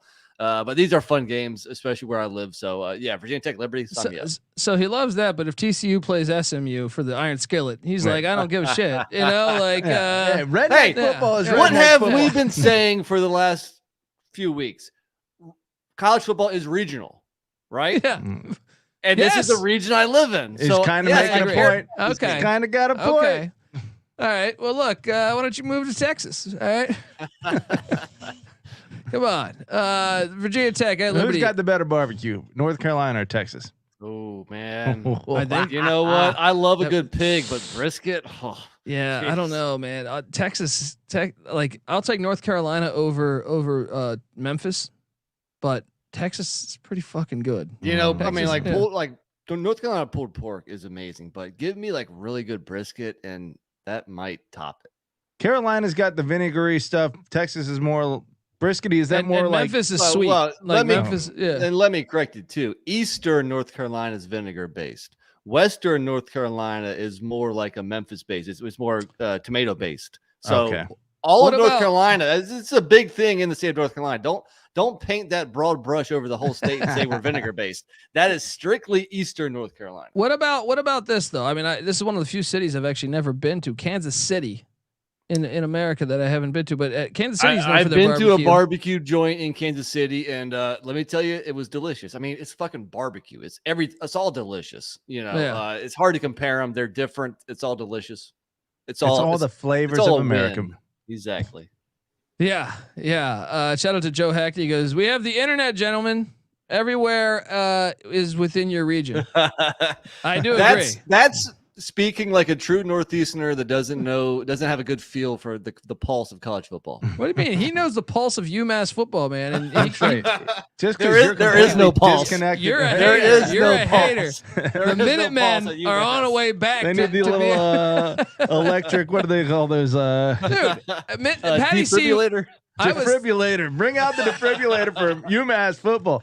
Patty C. I was thinking about this. I woke up at like 4 a.m. a couple of nights ago, and I just couldn't get to sleep. And I started just thinking about the show, and I was like, Patty C's right. You know, Northeast football, man. It's got so much potential. Look, they love football. They just got to have some winning seasons. Look at Boise State. They came out of nowhere. They were like a junior college 25, 30, no, not 25, like 40 years ago, right? Look at them pro now. town. This can happen. This can happen. You think so? They just need winning culture. Winning culture will. It doesn't matter where. Doesn't matter where. So they're like It can California happen. fans. Then they'll just join when they start winning. Well, true, but I feel you like a can't lot say of the all other California cultures- fans No, true, but because yeah, I like mean, Fresno State fans have California's- always shelled out. much like barbecue Yeah. in North Carolina. I don't want to paint California with a broad Yeah, brush. it's- Also, It's only got 40 million people in it, right? Anyway, I love the Virginia Tech Liberty play. You stole my pick. All right, let's have some fun here. I'm taking you to Tempe, where, you know, maybe not the greatest rivalry, but I call this the Dennis Erickson matchup. Oregon State at Arizona State. I'm playing this simply because it's a good football game, not the history necessarily. Although they've both been in the Pac-10/12 for a while, I just think this is going to be a really good game. And I think in the desert, give me some Pac-12 after dark. Beavers, Sun Devils, two great mascots too. Do I need to add into that? I mean, This one's in yeah. Tempe. In Tempe, this will be fun. Jonathan Smith and the Beavs coming into where Coach Rubino, Devil's Digest. Devil's Digest, huh? Yes, sir. Where you located, my man? Right here in Tempe. Okay, Devil's Digest. Okay. Just good God. I'm Catholic now. I'm a Christian. Watch out them devils. I feel like this is painful for Patty to listen to every I week. mean, it's just like it's not even the Catholic thing. it's like they're just paying you millions of You're- dollars to be the head coach. Yeah, This is your you're first so press stupid. conference. Right. You don't even know the name of the school. right. Should have known then maybe. And they questioned the age of the hire. That after the first press conference, it should have been like, yeah, I think the media might be onto something. What do you make of the game, Nick? Look, we're at pick 20 here, so I certainly can't argue with it. Is it going to be on my TV screen? No. Because too late for you. Well, but it could be prime time. It could be played at 8 p.m. I mean, I'm not going to watch this game, really. I mean, come on. Like, I keep on saying, like, you know, I have a lot of respect for the Oregon State program, the Wazoo program, and I love seeing them play the big boys in the conference because it always has that upset potential, especially when it's in Corvallis, in Pullman. Oregon State at Arizona State. Oh, come on. It doesn't do much for me. I got news for you. I think Oregon State can contend for a Pac-12 championship this year. and I think this is a trap game in the desert. Well, it's a tough Watch road out. trip. Yeah, Tough road watch trip for out. sure. That's what I'm saying. Like they might by this point in the season though, they could have a surprise year with what's coming back, and if the trajectory of this program with Jonathan Smith building this thing, they could be ranked, and this could be a dangerous game in the desert at night. Look, I'm kind of with Nick on this, where it's like it's very tough to get excited for Oregon State football. I mean, without really being an expert on their history, I'm looking through it. They have a couple 10-win seasons in their history, which dates back into the 1800s, and so yeah, they're not a traditional powerhouse. I will say that this is an argument in favor of like a playoff here, whereas a team like this to Nick and I that's on the opposite coast is kind of uninteresting to us outside of like the upset role every now and then. This is the kind of team that can get hot and make a run if they're in a playoff, and then they became a much more interesting team, but in this situation, I don't really see them as a contender this year. Arizona State, probably not either, but it's going to be a competitive football game. And I like the north-south thing, the rain versus the desert. There you go. Weather battle, not border battle. Yeah, weather battle. I like, that is another thing. I mean, I like Contrast. regional. Yeah, I like contrast. Yeah. There you go. You should be a weatherman. You should be a fucking I weatherman. should, man. Amazon versus Sahara. Let's do it. That's right. I'd be like Nick Cage in The Weatherman. Oh, yeah. People are throwing milkshakes at him all the time. Yeah. It's a fucking great I did movie. appreciate Lane Kiffin signing the mustard bottle at SEC Media Day. Remember, the Tennessee fans were throwing mustard bottles at him. Golf balls and mustard Yeah, bottles. I thought it was a golf ball. Yeah. I'm about to say, little like, bit of both. mustard bottle. I'm not gonna get too like you get hit with a golf ball. That fucking thing will hurt, man. Of the second Who carries deck. a mustard bottle with him? What do you mean? I've been down to the Knoxville. You get hammered. You get who knows? I'm just saying, like, you're why do you carry it tailgating. with you? Like, if you're gonna get a hot dog at the stadium, they have mustard. You know? Maybe they don't have your brand. Well, they're gonna have Maybe that he's a cheap Dijon guy. But I would say I prefer a spicy mustard myself. I mean, that like cheap yellow mustard is pretty shitty. But I mean, I'm not gonna bring my own bottle to the game. Oh man, this guy! I seen this guy bring. I mean, you brought some bottles to a game. I distinctly remember you spraying Airplane bottles. No, that too. But also, I remember we were at the Georgia-Florida game in Jacksonville, and we're driving in, and we're just in a line of traffic, and NC Nick's hammer just spraying suntan lotion into the air. Like, if there's any pasty white folks like myself, I'm trying to do That's them a favor. That's a That's right. He is a man of the people. Look, anybody who carries a pizza like a suitcase, right, can't talk shit. That was about- at ECU. Yeah, that's what I'm talking about, NC Nick. That when you go to Greenville, that's what will be happening there. All right. You guys don't like my game. The hell with you guys. Patty C, you're on the clock. Well, I mean, the temptation to go hipster is there. And do I do it? I do feel like maybe College Game Day goes hipster for a little. Well, I'll save that one for later. I don't think they will. I'm gonna go. God, there's nothing here, guys. There's a lot. I love the slate remaining. You're killing me out I'm there. going hipster. Yale travels to Harvard. Yale travels to Harvard. Look, Joe's gonna be you guys- happy. The last remaining bastion of college football that is not being desecrated by the NIL is being played You're here. blaming the NIL. It's the TV execs, dude. The same difference. They're all in cahoots. And who'd have thunk that the Ivy League would come out the good guys here, right? They're sticking to their guns. They're not paying their players, and they are playing real college football. Well, not during COVID though. All right.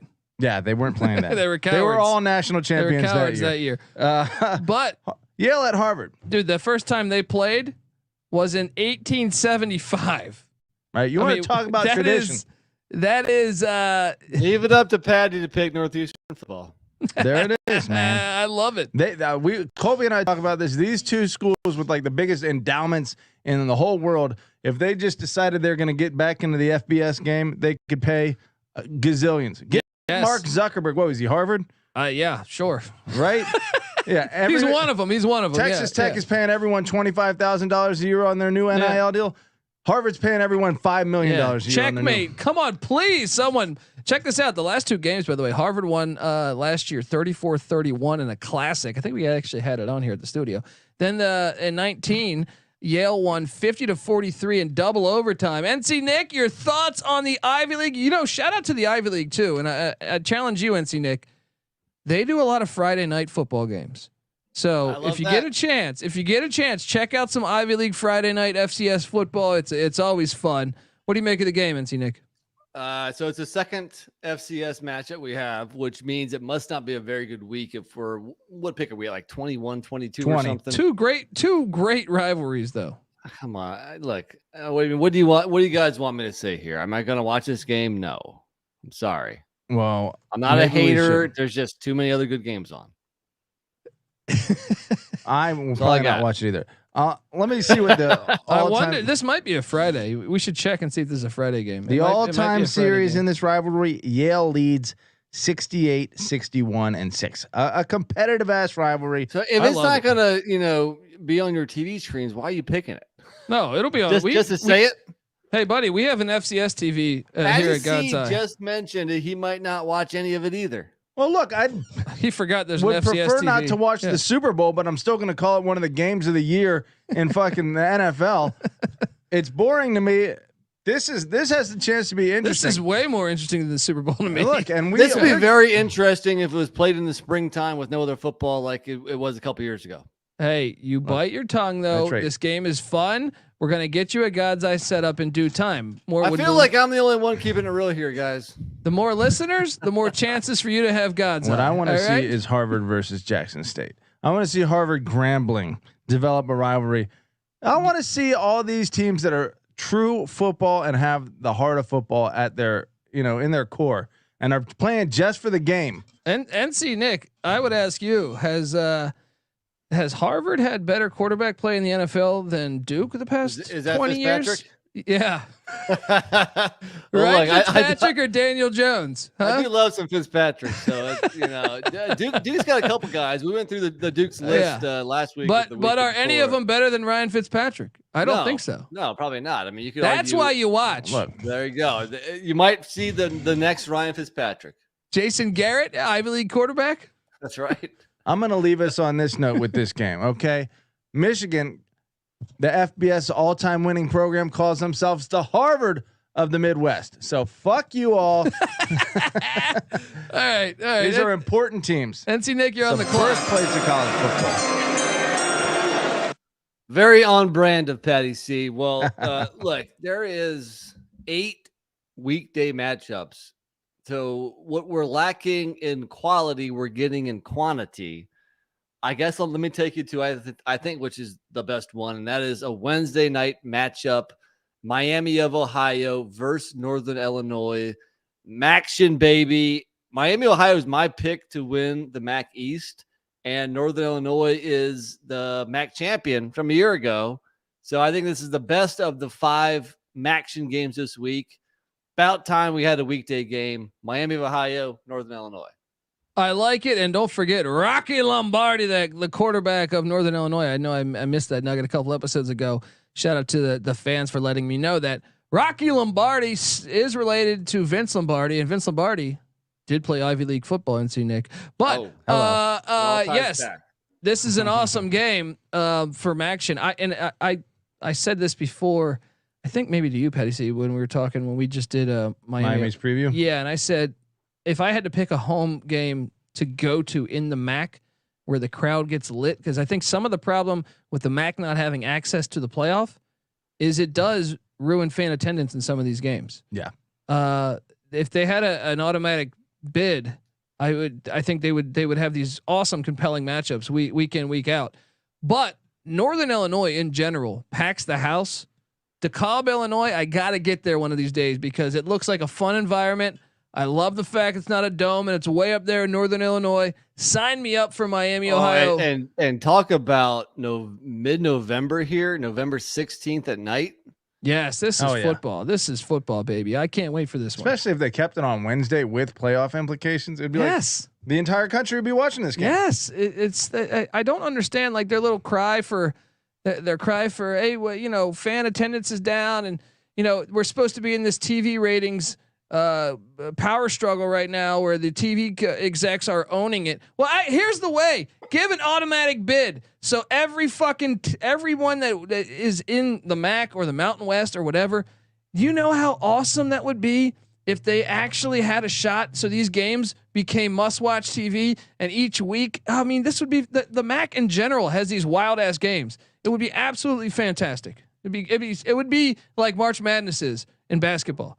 It would be absolutely fantastic. Well, especially the MAC is like the ACC coastal of an entire conference. Everyone's just as good as each other. Yeah. What, the champion went 7-6 last year. So you want to talk about every game in the conference meaning something at the end of the year and having playoff implications? Boom, it becomes a super fucking interesting conference. And we've made this argument before. It doesn't make any sense to me. Like your classic like SEC or Big Ten fan that says like, well, no, that we don't want to see Alabama against a MAC school. We already see it every year. You might as well give us the best MAC school. Yeah, we just see it against the shitty MAC school. Ball State. It's called It's called week 12. What we're going through right now. Yeah, please at least give us the best MAC school against Ohio State. Or For Alabama. example, Alabama, not to tip our hand, or maybe I'll save that for the what the fuck game. Let's roll through this, boys. Okay, I do like your play. It jumps back to me, but first I gotta get us paid. I want to tell you the college football experience is brought to you by IP Vanish. Yes, did you know that browsing online using incognito mode doesn't actually protect your privacy? That's right. Without added security, you might as well be giving away all your private data to hackers, advertisers, your ISP, and other prying eyes. That's why here at SGPN Studios, we use IP Vanish VPN to make it easy to stay truly private and secure on the internet. IP Vanish helps you safely browse the internet by encrypting 100% of your data. That means your private details, your emails, your passwords, your communications, your browsing history, and more will be completely shielded from falling into the wrong hands. Even your physical location will be hidden. IP Vanish makes you virtually invisible online. It's really that simple. So go to ipvanish.com/SGP and use the promo code SGP and claim 70% off your savings. That's ipvanish.com/SGP. All right, we are back. I am on the clock. I love the play with the Miami, Ohio, Northern Illinois. I think it's a great matchup, but I mean, there's a lot that I still like out there, and I see a potential great fuck you game out there.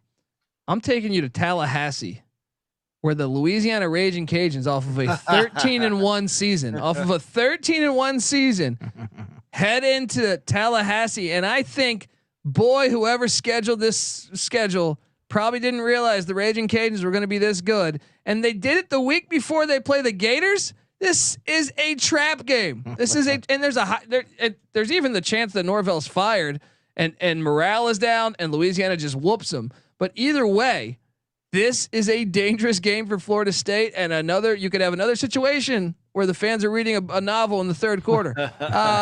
So give me Louisiana at Florida State as my play. Your thoughts, NC Nick? You're the Sun Belt guy. Talk to me. I like it. Another Sun Belt at ACC matchup, and Florida State just can't do anything right these days because it seems to me like they're trying to take a page out of the SEC book and schedule a layup game. Like so many SEC teams have done this week, like Mississippi State did, like Alabama, like Missouri, et cetera, et cetera. And what do? They schedule one of the best teams in the Sun Belt. It's no.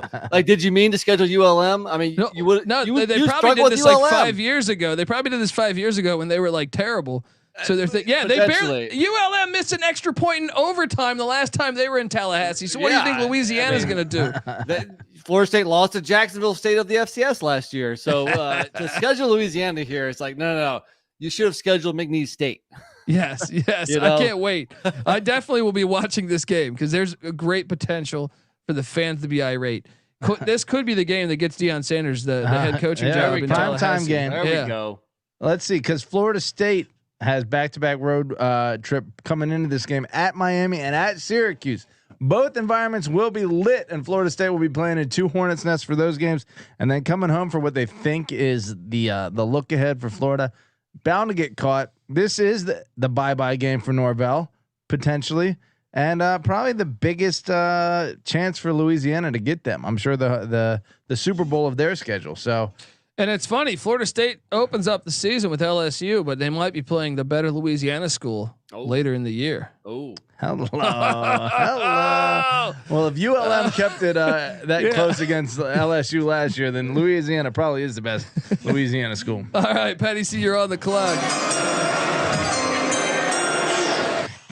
I mean, I think we are officially in spoiler territory here.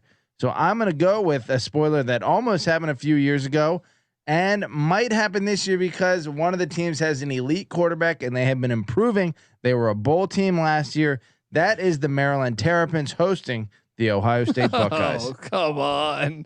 What'd you say the average score of this game was? It has not. I think since joining the Big Ten, I think the average score is like 56 points. Yeah, I think it's 59 in the all-time series. No, it can't be. if I'm telling you right now, Ohio State minus 35, what side do you pick?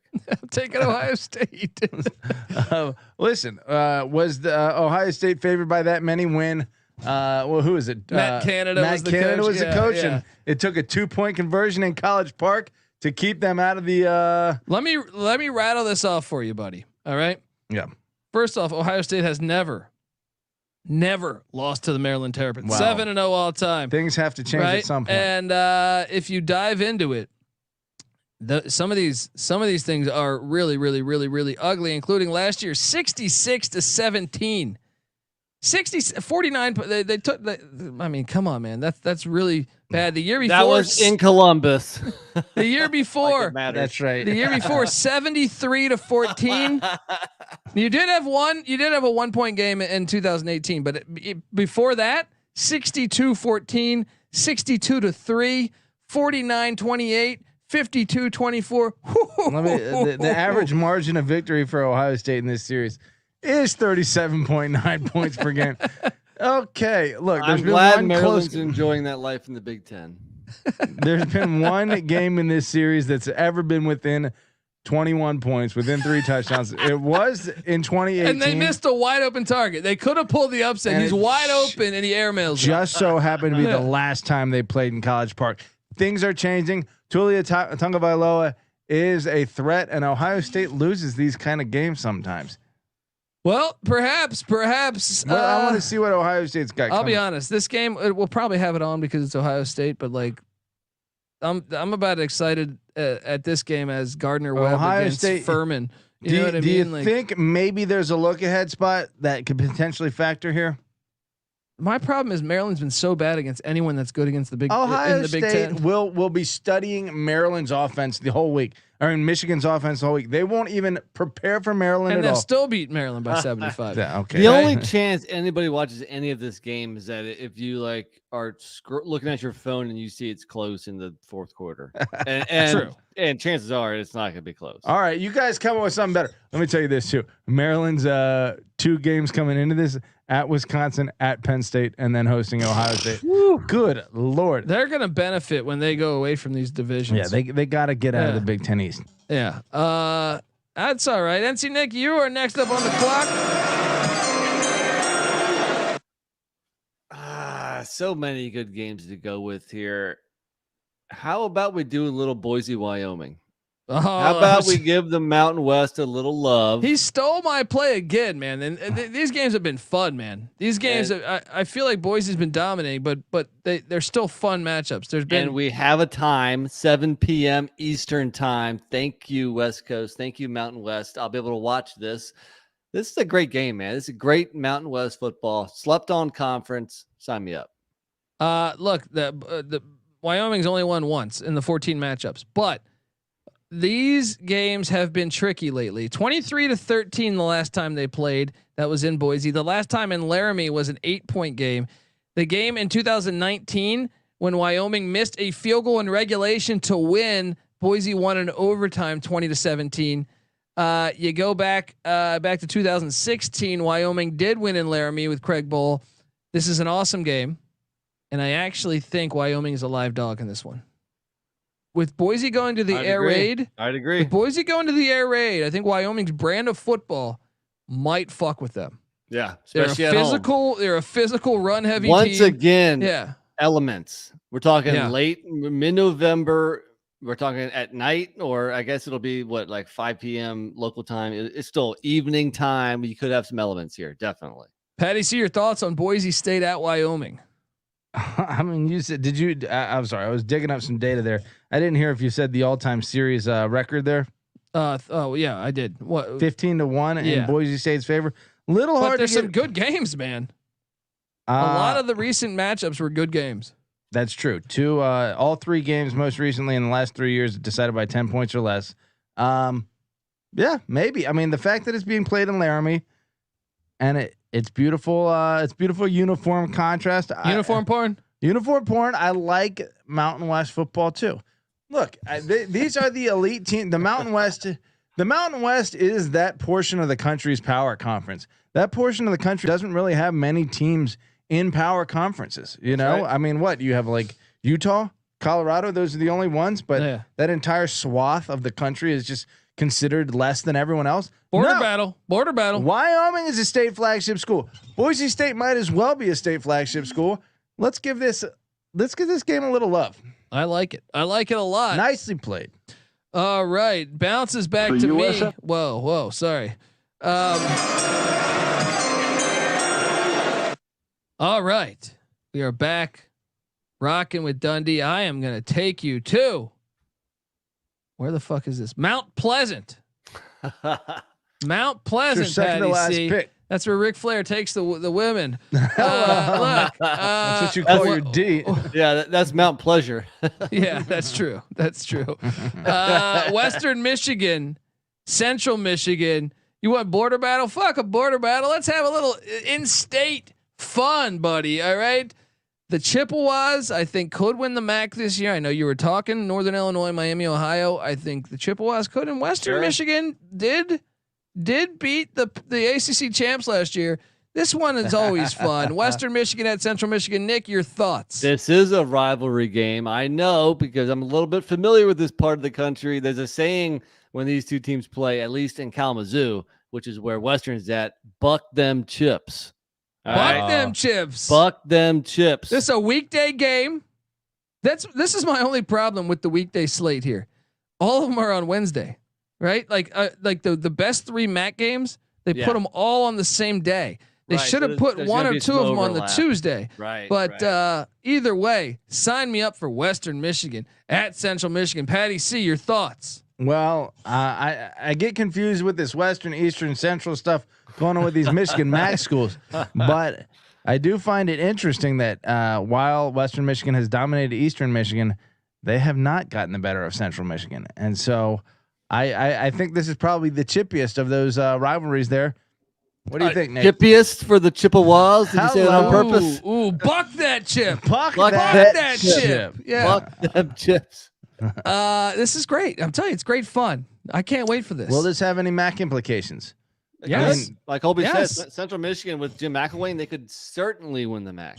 Well, They're actually yeah. my favorite to win the MAC West. Get pecking order for you guys. Can we take 2 minutes for this? Yes. Pecking order in your mind of what the elite teams from a cachet standpoint are within the MAC conference. I think you got to start off with. I mean, I think Northern Illinois, kind of over the past 20 years, has stamped themselves as as kind of one of the blue bloods in the MAC. Okay. I think Toledo also has. Great But, thing about the MAC though, it's so fluid. Yeah. It is so I fluid. mean, we saw Bowling Green go on a like a dynasty run, and then a couple Well, of days later, they had Urban Meyer and they had Clausen and they had Dino Babers and they were definitely really good. Greg Brandon too. Ohio's been good for a long time. You know, not Yeah. last year. Western Michigan's been good under PJ Fleck Yeah. rowed the boat. You know, so Rowed it's the boat. very, very fluid. well, give me your fucking pecking orders, people. I want to do in through the this- whole conference. In this episode, I've already told you my pick to win the East is Miami of Ohio. My pick to win the West is Central. What more do you want? Do you think Western Michigan or Central Michigan is the better team? I think this year right Central now. is, and I think Yeah. they're at home. I think they win this. All right, I agree. I like it. Patty C, it goes to you. Well, I will be damned if I'm not going to play my boys in old Harrisonburg, Virginia, Bridgeforth Stadium. This is a great game. Georgia State, who damn well should have beat Auburn last year, coming to Harrisonburg and going to get a taste of that flavor, right? I agree. Rockingham County will be rocking once again, and JMU will take down Georgia State and continue to. I mean, if they were bowl eligible, right? If they were eligible to be in bowls, they would be bowl eligible by this game. I agree. Look, this is a good game. This is a good game, and I'm excited about this game. This is one where the over on the JMU play also is very pivotal. Georgia State, JMU, Nick, your thoughts? Sunbelt, Funbelt, fun. I can't wait. I can't wait to see to see JMU this year. I want to see how they compete with these, top half of the Sun Belt. And I think Georgia State could be very good this year. When Colby and I did the Georgia State preview, I had Georgia State winning this game. I know it's a tough road trip. You dirty dog. It's going to be a great game, but give me Georgia State here on the road. But yeah, I think it's a very fun Sun Belt matchup. I think almost every game in the Sun Belt East this year is a fun matchup. I agree. You notice how he hates on the FCS, but the team that just comes up from the FCS, JMU. Now I have a reason to watch. TMZ Nick, can we say that? You've made it to the big. Oh yeah, because Sun Belt's TMZ. Well, I mean, compared to the Big Sky, hipster Nick. Do I need to remind you? AAA and the majors, all right? You made it to the majors. Now I'll watch you. Do I need to remind you what the Big Sky did last year? Montana went into Washington, who was top 20 ranked. Got the dub in Seattle. I need to remind you of my ATS record when the FCS was playing in the spring? I crushed it. Oh, there we go. UC Davis went into Tulsa and won. Eastern Washington went into UNLV and won. Man. Northern Arizona versus Arizona. Took down Arizona, and Montana State almost got Wyoming, 1916. Quote, Power 5, Pac-12. There you go, folks. Look, James Madison University does qualify for bowling, and the next week I'll be at Coastal Carolina in Harrisonburg, so we're getting pumped up in H-burg. This week is fantastic. I love all these games. All right. Fancy Nick, it's on you, my friend. Back on me, huh? Well, you know what? Since we're giving the Sun Belt some love, why don't we just stick with it? This game might not be as competitive, but I've been telling you guys, Old Dominion, the Monarchs, are going to surprise some folks this year. There's going to be one or two wins where nobody's expecting them, and that offense is going to just click, and they're going to score some points. And they play at App this week. I know App is probably the cream of the crop in the Sun Belt, especially Sun Belt East. So it's a very tough game for ODU. But I'm just saying, man, be careful, because ODU, that offense, like I said, is going to roll. And if you're overlooking them, App State, don't do it, because they could be dangerous. So why not just stick in my Sun Belt Fun Belt, baby? I like it. I think Ricky Ronnie flew under the radar there. I love the games. Boone is just such that stadium. What's the name of that stadium again? I'm drawing a blank. Kid Brewer. That stadium's fantastic. It's one of the best in the nation, in my opinion. Old Dominion at App State. Patty C, your thoughts? I mean, look, App State is the class of the Sun Belt East and probably the Sun Belt as a whole this year. But we are talking about Old Dominion, as Nick noted. Ricky Ronnie's got them rolling, and the 757 is a hotbed of talent. Allen Iverson, Ronald Curry, Percy Harvin, Michael Vick, some names you might have heard of, right? That have all come out of the 757. If they can somehow Marcus Vick, who should have been great. I went back and watched him. He was actually really nasty. If he wasn't a complete fucking idiot, then he would have been a good quarterback. He didn't have it between the ears. He did not. But I think I don't think they're a threat yet. But if Ricky Ronnie is continuing to surprise us, maybe there's some upset potential. I like it. Folks, I'm taking you to Seattle. What pick is this, by the way, too? 28. We have one more pick left. I'm taking you to Seattle, where the Colorado Buffaloes take. Look, you can have your USC and UCLA. You know what? Since 1990, USC and UCLA have won one national championship. All right. Hey. Well, guess what? Colorado and Washington play, and they have two national championships since 1990. This game is better. Get this use. I mean, I don't know, but Colorado's won the last two. What if I told you that? Wow. Colorado, Washington, in Seattle. Nick, your thoughts? My thoughts are I'll probably be catching some Z's by kickoff time. Because I would imagine this is like 10:30 Eastern time kick. Yeah, I don't know, man. It's not my cup of tea. Just that bastard. That bad. These teams first played in 1915. All right. Really? 1915. Yes. Surprised. Patty C, your thoughts? Colorado, Washington. Look, this was Seahawks versus Broncos in the Super Bowl. Everyone talked about it. It wasn't the Super Bowl. It was the Smoke Bowl, right? Yeah, we are grasping a little bit. But look, okay, big time schools that were once great could return there. Yeah, there was that great game 5 against the Nuggets and Sonics where Dikembe Mutombo. That's true. That is true. That is true. All right. Was that the first time like an 8 seed beat a 1 seed or something? That was. Yeah. 1990 what? Yeah. 94. I think. The Bulls really maybe lucked 93. I did not expect to go NBA on this pod. The Rockets were the one that lucked up. Kobe Robert always Pack talks about how Robert Hakeem Pack. Olajuwon is better than David Robinson, but he didn't realize that the 1 seed, the best team in probably the league that year, was knocked out of the playoffs by a damn 8 seed. Nick, who's better, Hakeem Olajuwon or David Robinson? The dream. You're out of your mind. Fuck you. All right, look, it goes to pick 29. Patty C, it's on you. No, let me go up and down. Look, you guys are gonna laugh. I know it. Laugh your hearts out. But this game is fun for me. Penn State at Rutgers. Laugh it up. Shiano Ball. I like it. Look, Rutgers is gonna come up at some point. Northeast football's back, baby. Yeah, everyone. No, this is actually legit because Rutgers as a state, or New Jersey as a state, produces like top 10 most NFL players as a state. Let alone they're the only Power 5 team in that state. And Greg Schiano, of all people, is a dude to put the fence around it. So if they can do that, And he's got Penn State ties. yeah, and especially because Penn State goes into Rutgers and goes into Jersey and takes a lot of those players. This would be a tide turning shift, and it's going to happen at some point. The fact that it's in where is it? Not New Brunswick. Where's their Piscataway, buddy. Piscataway this year? Maybe. I think tide turning. As I remember, I was raised in the desert, but tides kind of turn. It's easy to see a tide turn. Squeezed it in. Well done. Well done. It's bound to happen at this point, and maybe this is the year. All right. Well, look, we're like one of those Pac-12 games. We're keeping NC Nick up late here. Last pick of the draft, NC Nick, and then we get to the Lou Holtz what the fuck game, and we're out of here. I feel like we got to go with another weekday game. So is this the Rocky Long Bowl? I like it. Is this San Diego State at New Mexico? Yes. Fingerprints all over both these programs still.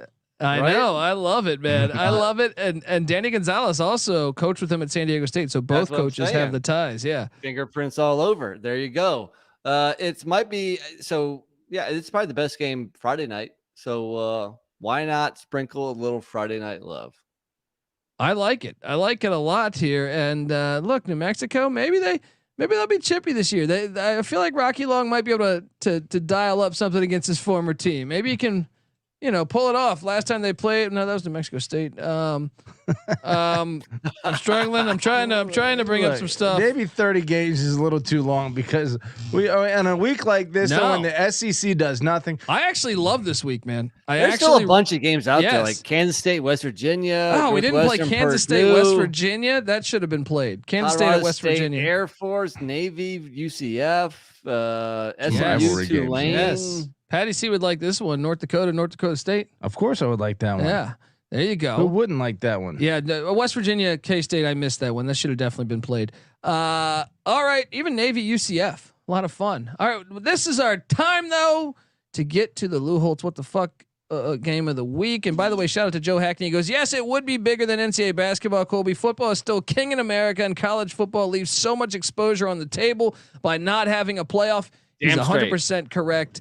100% correct there, Joe. Thanks for hopping in the Texas, chat. screw the Rose Bowl. That's what we have to remember. Yes, fuck the Rose Bowl. That's the one tradition I will have no problem throwing away. There you go. All right. So now. Well, I don't get break my head cold, but they're counting down 7-6-5. For my Lou Holtz what the fuck game of the week, I am taking you to. I mean, this one's pretty obvious.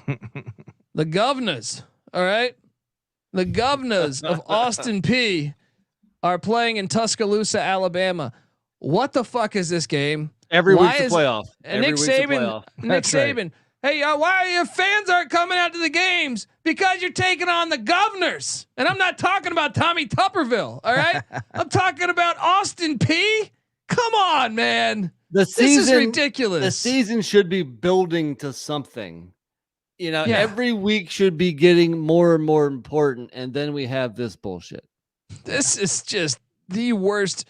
It's the worst game. It's worse than a bye because it's a slap in the face. Yeah, You know? yeah. It's like they shouldn't be playing each other. I know. Hey, the FCS needs a paycheck. Sure. All right. It's Sure. not But safe. Look, yeah.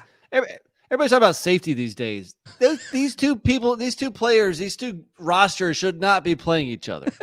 Yeah. It's At least unsafe play. for the Governors. Here's Yeah. the problem with college football, and this is what I mean by it being a pyramid scheme. Your bad FBS teams. Take for example Arizona. Take for example traditionally, or not even bad, because Oregon State was a bowl team. But you take Oregon State, you take Arizona, you take some of these other schools. I feel like the ACC's got a couple that are playing FCS teams. They're playing the better FCS teams, but it's normally the shittier schools. The big time schools are playing the awful FCS teams. I mean, this is They have ridiculous. a lot more gall. They think that because their conference and their division schedule, particularly the SEC West, is so much more difficult, that they could just really downplay these FCS games. They have a point in some respect, but in other respects, it's just like, dude, you're like, I don't know how to explain it. No, It's like, these games just should not happen. yeah, They should not they happen. shouldn't be on the roster. I almost think if you're playing an FCS, they should qualify. They should have to win like 8 games. They should have to qualify for the FCS. They should have something had like the, that. Like, I don't know, one but before the year before, yeah, maybe. Because look, like the top of the FBS versus the bottom of the FCS, it's not like it's a 1 level jump. You're talking about like almost like a 2 or 3 level jump, at least, if not more. oh, and by the way, I mean Austin Peay's football program. I mean they're one of the worst.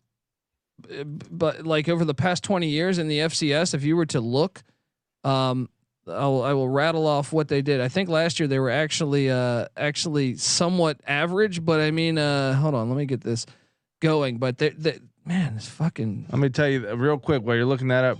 Conversely, the top of the FCS, which is what the mediocre to bottom level FBS teams are playing, there's if there's like a Venn diagram, there'd be a big crossover there. Okay, where it's like you're actually playing teams that are better than you. Since 2003, because this is all this website goes back to, Austin Peay has had 3 winning seasons. 3, right? Now last year they were 6-5, but I mean, come on, this program went from 2013 to 2016. They won 1 game. So in 4 college football seasons, they won 1 game. Dude, This last game is year, ridiculous. Last Yeah. year they played Ole Miss. They lost 54-17. In 2020, they played Pitt. They lost 55-0. They played Cincinnati. They lost 55-20. I mean, they should not be playing FBS teams. Alabama. Especially Alabama. Especially the best team in the last 15 years. Yeah, it's ridiculous. All right, Patty C, it goes to you for. Well, I don't got the rain man cold, but they're counting down 7-6-5. Well, I'm taking you to a very regional game between a team that has won a lot of football games against another team that consistently lives up to expectations. That's UMass and Texas A&M, right? Border battle. Border battle here. Massachusetts and Texas right next to each other. Look, this is the John F. Kennedy Bowl. UMass is still seeking revenge for that November 22nd. When is this game being The played? John F. Kennedy The Bowl. 19th. The 19th. I love the John F. Kennedy Bowl. UMass, by the way, has had. That's really funny. Has had 3 1-win seasons in the past. What? Actually, no. This is. It's probably more than that because Wikipedia is not up to date on UMass football seasons year by year. I'll put it like this: this game sucks, and so 1-11 last year. So they've won 2 games in 3 years of football. All right, 2 games in 3 years of football. They've had in the past decade, they have had 4 1-win seasons and a 0-win season. See, that's what the problem. This game is almost even more of a slap in the face because this is basically their second FCS opponent, but it doesn't really count because they are FBS. You know, I guess give A&M the slightest little bit of credit for playing Sam Houston State, which is a good FCS program. Yeah. But to pair that with UMass, and that's 2 of their 12 games. It's like, come on, man. Pathetic. Yeah. It is the 60-year reunion of JFK's visit to Dallas. JFK Bowl. I like it. The JFK Bowl. We got to milk that. Will they win? Will they win by 60 or more points? Is the question. Yes, this is going to be brutal. This is going to take you back to 63 because they're going to win 63-0 against UMass. And they're going to blow. All right, let's just keep it. All right, NC Nick. Well, I don't got a damn rain, man. Cold, But they're It's counting only- down 7-6-5. It's only fitting that we end with the SEC's newest member. No, I'm not talking about Texas or Oklahoma. Talking about the Aggies, not Texas A&M. Talking about New Mexico State Aggies at Missouri. I mean, they are obligated in Week 12 every year to play an SEC program. But maybe they can hang with Mizzou. They played Alabama last year, November 13th. I should add. They lost 59-3. The very next week, they played at Kentucky. They lost 56-16. This SEC schedule, they just haven't got to tough. it. It's tough. You know, When is the SEC going to play in Las Cruces? Las Cruces. That's what I'm saying.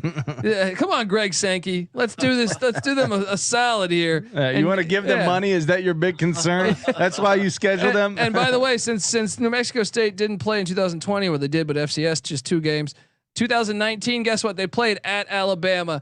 New Mexico State's played Alabama more times in the past 3 years than 70% of the SEC East. Yeah. Exactly. I'm sure This they is played hilarious. They also played at Ole Miss that year, lost 41-3. You go back. I mean, this is impressive. They get hey, I mean, honorary SEC. yeah. They got kind of like a Notre Dame ACC arrangement. Yeah. 5 games a year, except no payout. These are the 2 most recent additions to the SEC, Missouri and New Mexico State. You go back to the year prior, they were at Arkansas. They lost 42-24. They actually put up 24 points on Arkansas. That was impressive. Maybe against Missouri, they have a shot. Maybe they have a shot. All right. The year before that, they're at Kentucky. They lose 62-42. Damn, they put up 40, and they were at A&M, lost 52-10. I mean, they know their SEC schools, man. So shout out to them. All right, folks, subscribe to the College Football Experience. We appreciate you rocking with us. Hopefully you watched it on YouTube. Subscribe over there. Remember, we're breaking down all 131 FBS teams. So subscribe, tell a friend, and also remember to subscribe to the College Basketball Experience, because me, Patty C, NC Nick, we talk college basketball year round over there. We talk college football year round over here. Also subscribe to the Sports Gambling Podcast as they continue to go through their NFL futures. They're going through every team in the NFL. Check out the Sports Gambling Podcast. Just had Pat McAfee on the show. Check that out. Give us a 5-star review on iTunes. And if you do that, if you're watching on YouTube, you'll get a free t-shirt for this logo right here in the background. But you don't even have to be watching on YouTube to get the free shirt. So subscribe, give us a 5-star rating, send me a photo of that rating.